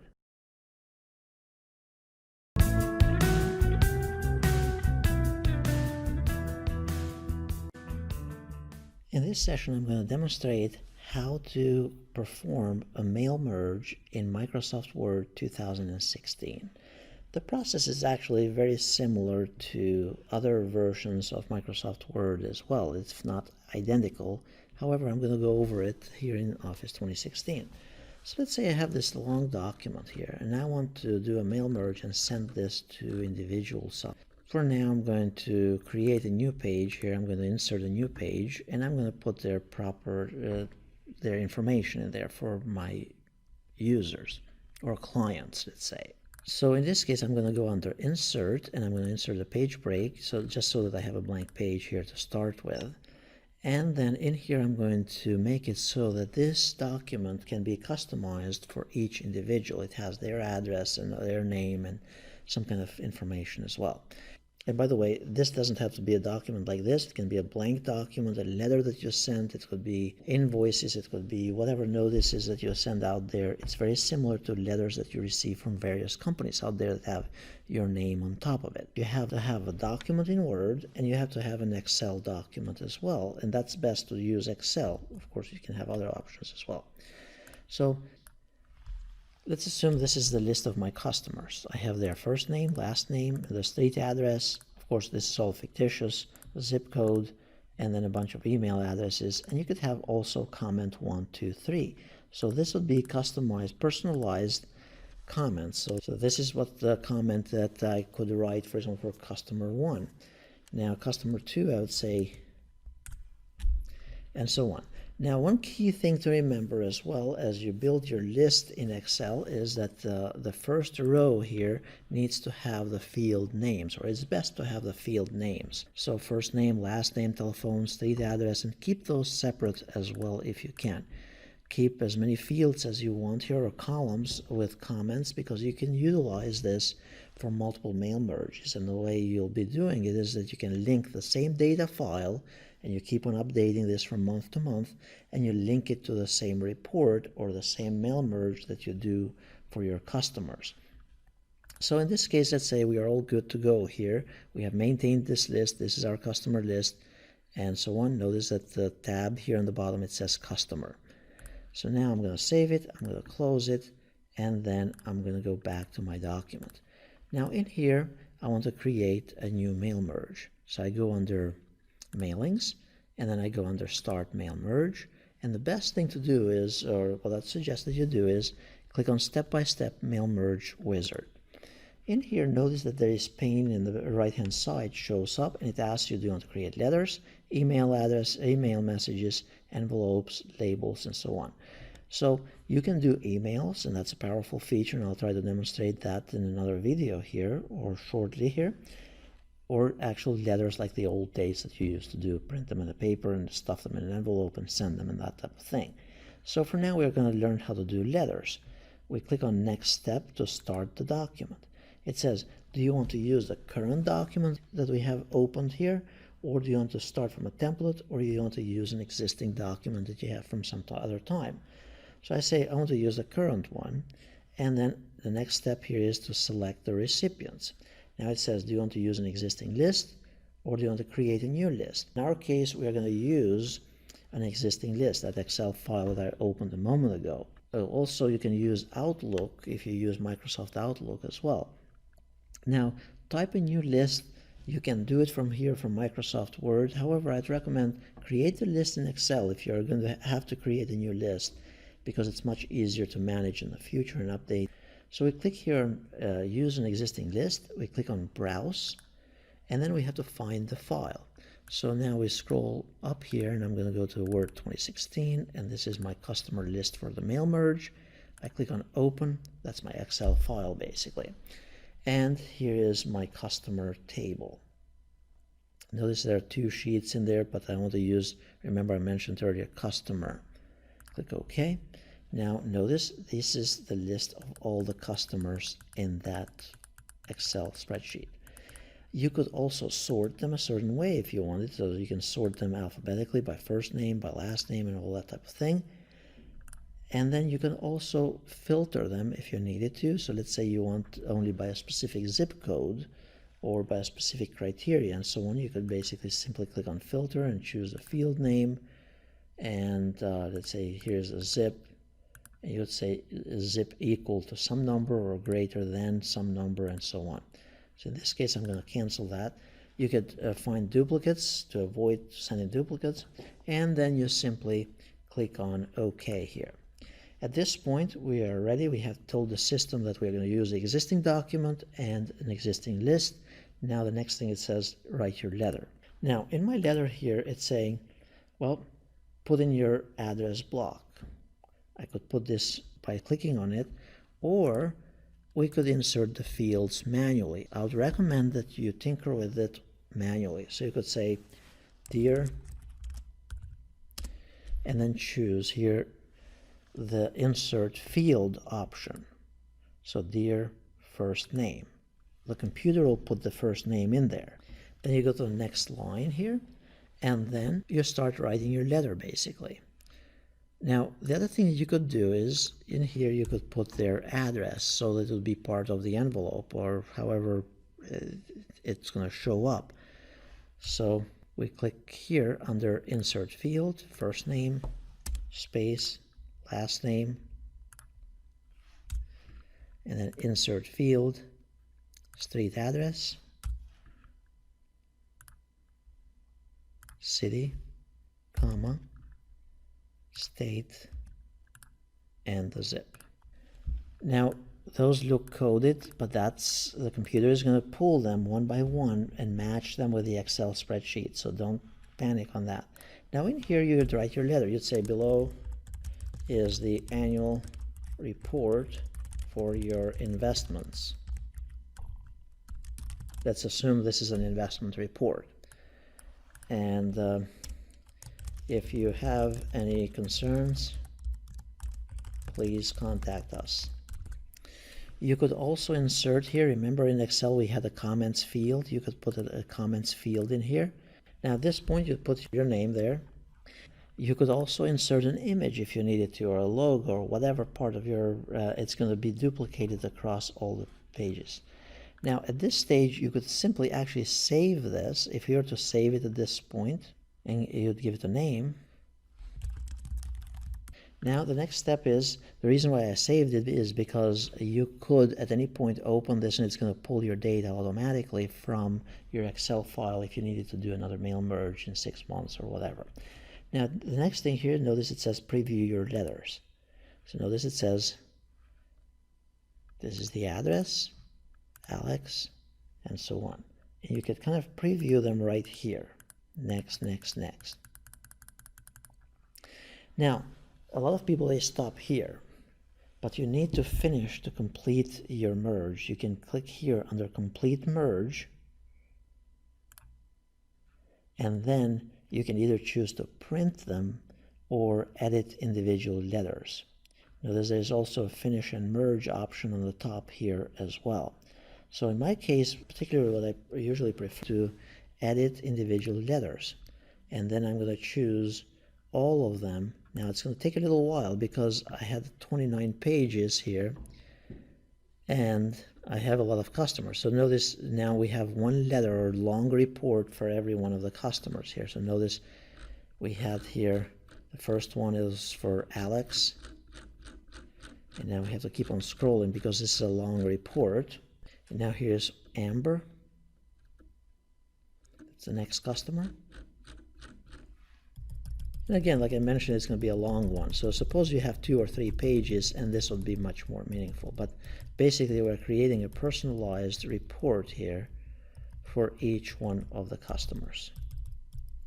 And here's for the next third one. Keep in mind, again, the key there is that this is the output at this stage. If we were to look at the documents that I have opened here, and apparently I have many of them, but this is the one with merged results. It says letters, one word. This we can actually trash it after we are done with it. We don't need to save it unless you need it for documentation purposes. This is our form. So at this point, if I close this and I save the changes, if I go to open this again, so this was the one for mail merge form, notice it prompts you, it says this, opening this document will run the following commands. Select from customer order by first name and last name. Do you want to update it? Yes. And now it's linking it to the Excel file. Now at any point we can go here under mailings and it's ready. We can simply click on finish and merge and it's going to merge all of those just like it did earlier. So hopefully that is helpful. And keep in mind again before I end this session that you can always update the Excel file and you can always reuse the form file. The results page, the merged results, you don't necessarily need to save them unless you need to keep them for documentation purposes as to what you sent out.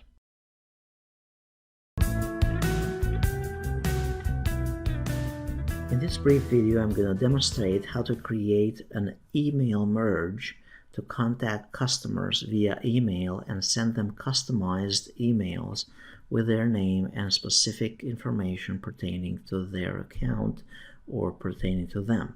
So the way it works is that you have to have an Excel file where you're keeping track of the data. By the way, this does not have to be just Excel. It can be data in Access database. It could be data pulled from another system and so on. It could be data from Outlook and so on. But the simplest way is to have it in an Excel file. It's important that on the first column here you'd have the actual field names for what they stand for. For example, this column stands for first name, and it has all the first names and the last name and then telephone number and so on.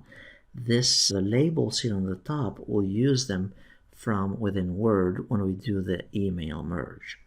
The other thing that you will need to have in order to do an email merge is that you need to have an email address or a field with the email address for each of the customers.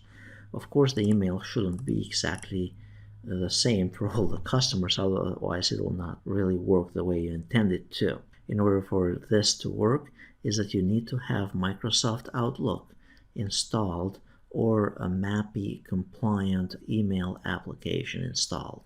And usually if you have Office in your computer, the Microsoft Outlook client application comes with it, and most likely you are using it. Or in a business environment, you'd be using that. So the way this works is you'd go in Microsoft Word. So we can close the Excel file at this point. We go into Word and we'll create a new document. It doesn't have to be a new one. You can use an existing email or an existing template from Word that you are using. Again, this works in conjunction with Excel and Outlook and Word. So we are using 3 applications from the Office suite. So in this case, we go under Mailings, and then we click on Start a Mail Merge. Then we go under Mail Merge Wizard, and then we go under Email Messages. The process is exactly the same as for creating labels or creating regular mail merge for letters. So the only difference is in the very end when it initiates using Outlook. So in this case, we'll go to next step here. We chose email messages, then start the document, and we're going to use the current document. If we wanted to use something else, we can pick one from here. Then we click the recipients. We have to tell the computer what the recipients. We're going to use an existing list, and we're going to click on Browse to find the list. Then we'll go under wherever we have our Excel file. So you'd know wherever you saved it before, and you'll pick usually the first field that shows up from your Excel file. If your Excel file has more tabs and you're using those tabs, then of course that's what you'd be picking here as well. Notice here it says first row of data contains column headers. You'll click OK, and then this is our data. We can filter it, we can sort it, we can do other stuff here, but for the sake of simplicity, we're not going to tinker with that, and then we're going to click OK. The next step here, it is to write the email message. So we click, and then we go to start writing it. We can say Dear, and then insert the field, Dear first name.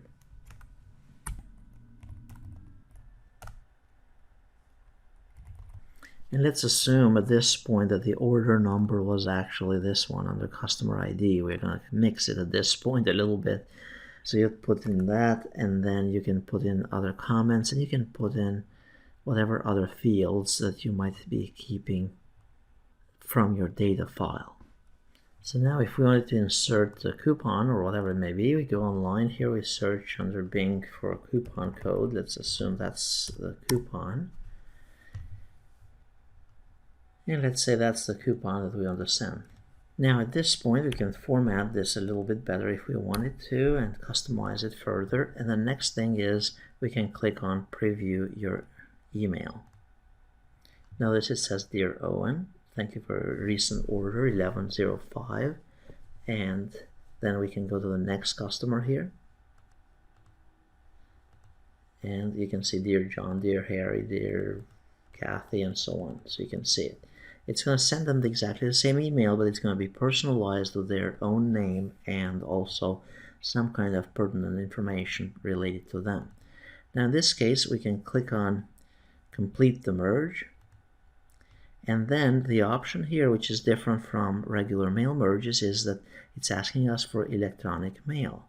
Then we tell it that the To field is in the email column for the Excel file. So if we had that labeled somewhere else or something different, then you would choose whatever the name of that column is. So in this case, I'm going to choose email, and then you can put a subject line. This will be the title of your email, as just like your regular emails. Then the format, you want to have the format, if you're going to use pictures like this, you want to make it HTML format. And then you'd simply click OK. Now at this point, the way it works is that the system is going to connect and utilize Microsoft Outlook, and it is going to send those emails one after the other. It's not going to be like a distribution list. It's going to be just one email after the other. Now be cautious and careful here that you don't blast everybody with this type of email or send the wrong email and you misuse the list. So basically, if I were to hit OK here, it is going to send those emails out based on the access on the Excel list. Now at this point I'm not going to do that because we get the idea, I hope. And what you can do at this stage, if you go back to where you have the codes here, if something is not correct, you can always go back and correct it into the Excel file and then rerun it again. Now what you can do as well is that you can save this file, notice with the codes here, and if I save it, I'll give the name here on, and then if I'm to go back here after 2 weeks or 2 months or whatever, and I come back to Word again, and then go to open it, here's my sample email. Notice it's going to come up and ask me, do you want to link to the customer's file in Excel? Of course I want to say yes, and then from this point on we can go here under the steps and then choose just next basically, and here they are, and basically just complete the merge and do the electronic mail again. So basically you don't have to redesign the form all the time. It works exactly the same. You can save the form both in regular mail merges, in label mail merges, and email mail merges, and reuse the same form multiple times, and you just keep the Excel file up to date. And that's it, and that should do it. It's a very powerful tool, especially today and nowadays where you want to save money. Instead of spending 50 cents on each letter to send out, you can send them an email merge with personalized content in that email.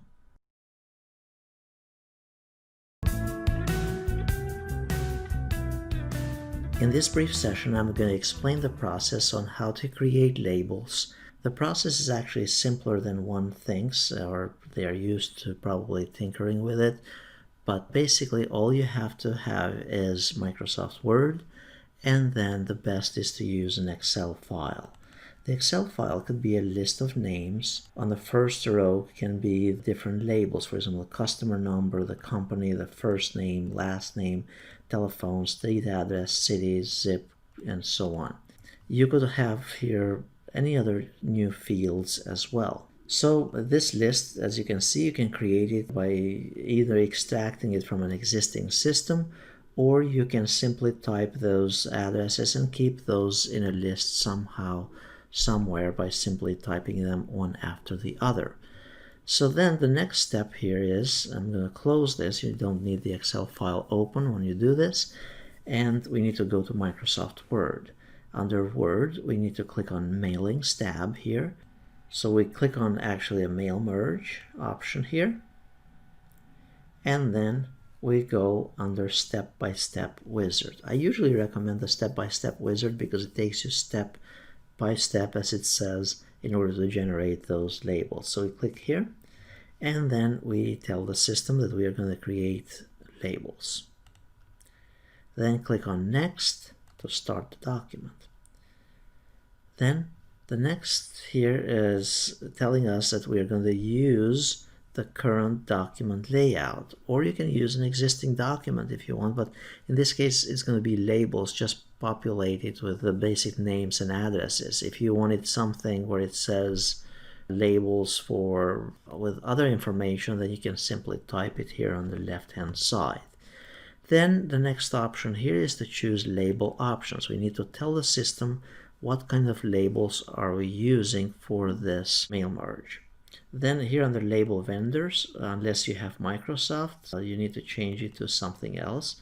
And usually the most common one is the Avery US Letter. Under Avery US Letter, notice there are a lot of different ones. And usually when you go to the store and buy those, you'll have the number directly on the label. So it will tell you on the box of labels as to which number it is, which product number. So one of the common ones that we use is the Avery 5160, which tells me it's 1 inch in height and then 2.63 inches. So we click OK here. The next step here in the bottom, notice it says go to select the recipients. So we click on select recipients, and then you can use an existing list, you can use the contacts from Outlook, or you can type a new list if you wanted as well. But like I said earlier, it's easier to just type the list first in Excel and then you just utilize that list. So we go here under use an existing list, and then we go and find it and locate it. Click on browse, and then we are going to go here under week 3, and this is the customer list for mail merge. Now in here there are 2 tabs or 2 sheets in this spreadsheet. Now when I had this earlier, it was the first one, so basically I'm not going to open it again, but it's going to be one of the first ones. Usually when you open Excel, it's going to have 2 to 3 tabs that it starts with. So we'll pick the first one, and these are all the names. You could filter those names if you wanted, but for now we're going to leave everything alone for the sake of simplicity. Then we're going to go, and here on the first one we're going to click on Insert Merge Field. So we go here to the first label, and then we click on Merge, Insert Merge Field, and we say Insert First Name, a space, Insert Last Name, hit Enter, then Insert Street Address, hit Enter again, and then we are going to insert the city, comma, state, and then the zip. Now here is where pretty much everybody has problems, because the labels don't populate through all the fields. So the next thing what you need to do here is we click on Arrange Labels, and then the next thing what you have to do here is click on Update All Labels. So before you go and preview them, you want to update the same information that you see here to all of the labels all over in that same sheet. So the computer will do this automatically for you, and this is just for the labels. You click on Update All Labels, and notice it's a whole bunch of stuff in there. Then we click on Preview Your Labels, and notice the information is posted. If for some reason we want to change something here, we could go back to the previous step where the code stuff is, highlight it, let's say the first and last name, we want to make it bold. Click on bold there. If you want to put the word to, we could do that right in front of it. But then remember to update all labels again, and that will populate all the labels. Then preview your labels, and then complete the merge. You can preview them, how it's going to look page by page by page, but basically the last step what you want to do is complete the mail merge. You complete it, you could print it, or you can click on Edit Individual Labels. If we click on Edit Individual Labels, click on OK, this is the final product. So the final product here, basically, it's the whole merged results. This you shouldn't have to tinker with it. If something is not correct, it is recommended that you go back to your Excel file. I'm not going to save the results here. You go to your Excel file, you change whatever you need to change, and then you come here to the previous step, which, by the way, you can save this form, and you can save it particularly with the codes at this stage, and anytime you run it in the future, it will actually pull from the same list of addresses and list of information. You just have to keep the same file, the data file, and the form, this is referred to as the form file, in the same folder. It's basically the same folder, or linked it, the same structure that it was to start with.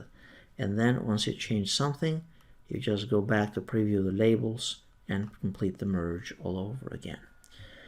So that's how the labels work.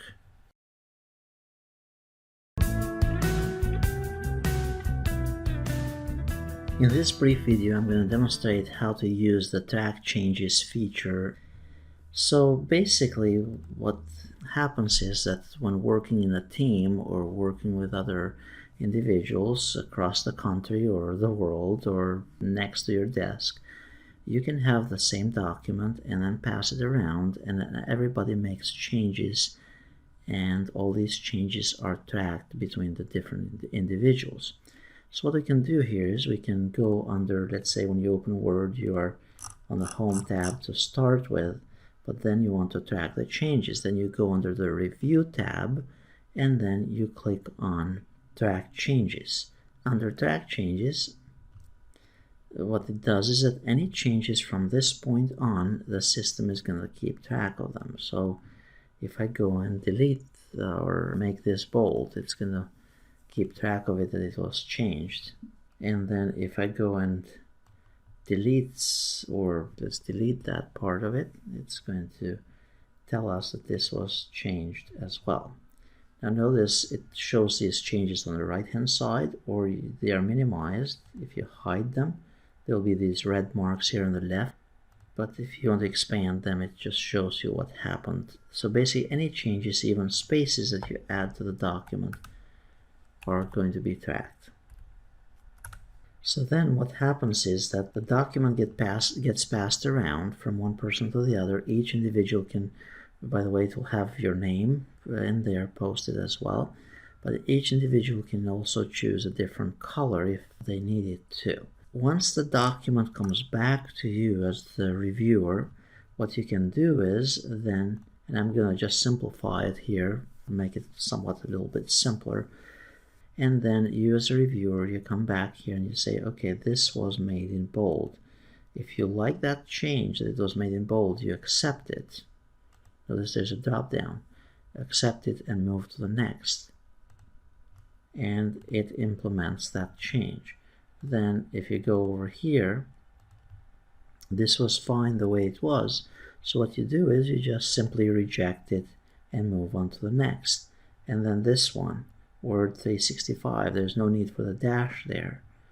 So all we have to do is just reject it. So you're going through the document and accepting and rejecting specific changes that were made to the document.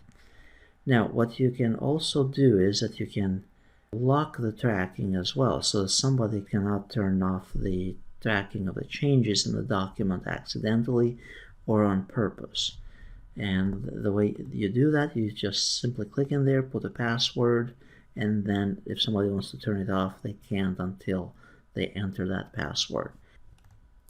Now this next thing is very important for you before you send the document around outside of the organization particularly. There are cases where basically if you go here, you can go and look at the original, you can go and look as to what was changed and suggested. You don't want somebody else outside of your team to see the comments and to see all the adjustments that were made to the document. So what you can do is you can go under File and then inspect the document. So under Info here, you can click on Check for Issues, and then you can choose to inspect the document. This checks it for hidden properties and personal information before you send it out. So we say yes. And now we are going to make sure that all the comments, revisions, and annotations are taken out. Any personal information is taken out, any XML data, and so on. So we click on Inspect. It goes and cleans it out for us. And then you can re-inspect it again, because notice it's saying that there is still personal information. You could remove all the personal information. You could remove all kinds of other stuff here as well if you need it. However, the comments and the revisions and the annotations have been successfully removed. So you can re-inspect it again and then remove whatever you want manually. Then click on Close. At this point, the document should be good to be sent out.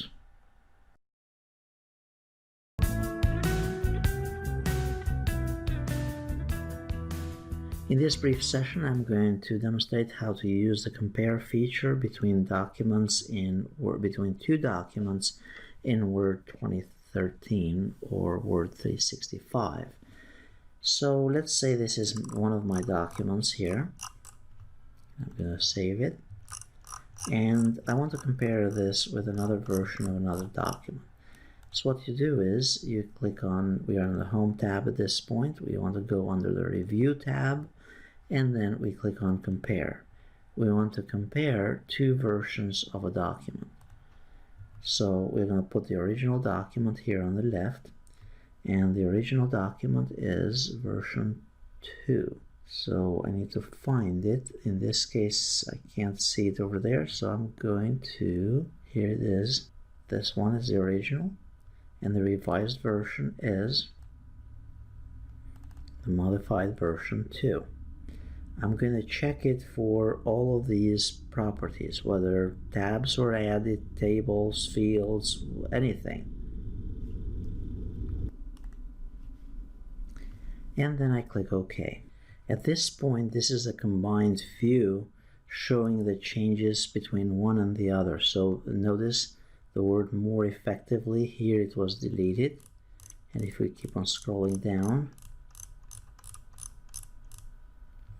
display, the word display was deleted as well. The word editing was deleted, and so on. So I just changed a couple of the words in this case. The other thing that you can do is you can go here under Compare, and then under Show Source Documents, you can click on Show Both of them. And then we'll be able to see them side by side as to what was changed in each one of them.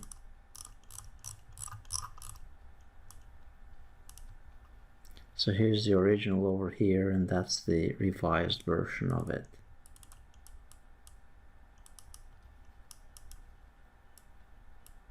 Notice the word more to communicate. One has more effectively, the other one doesn't, and so on. So that's how you can use the compare feature between the two documents. And then down here is basically a summary of what changed specifically for both documents and where the revisions were. It works. It's not ideal and perfect, but it's somewhat effective. In this video, I'm going to demonstrate how to utilize macros. Macros are a great tool while you are working in a document, particularly when you have to perform various repetitive tasks. So instead of you doing one thing over and over and over again through all the different steps, what you can do is you can record all of those steps in a macro, and then you simply execute that macro. So here's how it works. To get to the macros, all that we have to do is we go under the View tab in Word, and then we go under the Macros option here.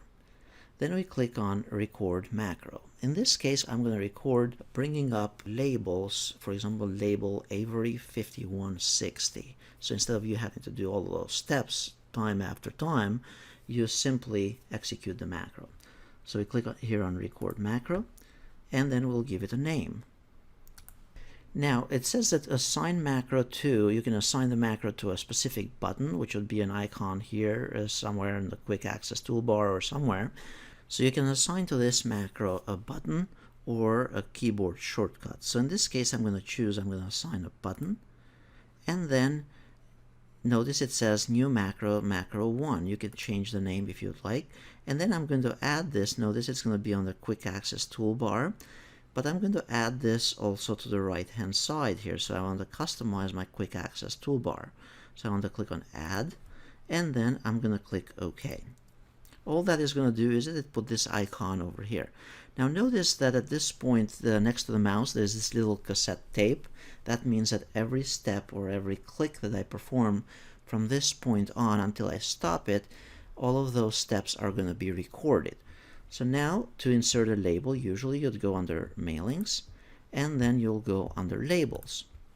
Once you go under Labels, we need to go here under Options, and then we'll pick the specific type of label that we want. We said earlier that we wanted Avery 5160. So we go here under Label Vendors, and we will want to change this to Avery. So we choose Avery US Leather, And then the number here, it actually depends on the box of labels that you purchased from the store. So we want here 5160, for example. And there it is. So we click OK. And then here we click on New Document. Now notice it brought and it designed this document to be that type of label. So this is where we want our macro to stop. So at this point, all we have to do is we click here under View, we go back to Macros, and we choose Stop Recording. So now the macro has been recorded and all the steps have been recorded. Notice we have an icon here on the very top. So let's assume now another day came by and we want to create labels. So we go here under New, we choose Document, and all of a sudden we have a need for those labels for Avery 5160, and we don't have to go and search for the label, search for the vendor and all that type of stuff. So all we have to do at this point is we click on this icon here for the macro, and notice the label definition has been applied. So it's the same step for anything else that you do in a repetitious way within Word. All of those steps, you can record them exactly the same way. You can use macros to open a file from a specific location, or you can have it to create labels or put headers, footers, or whatever else that you do within Microsoft Word. So hopefully this was helpful, and that's how you record a macro in Microsoft Word.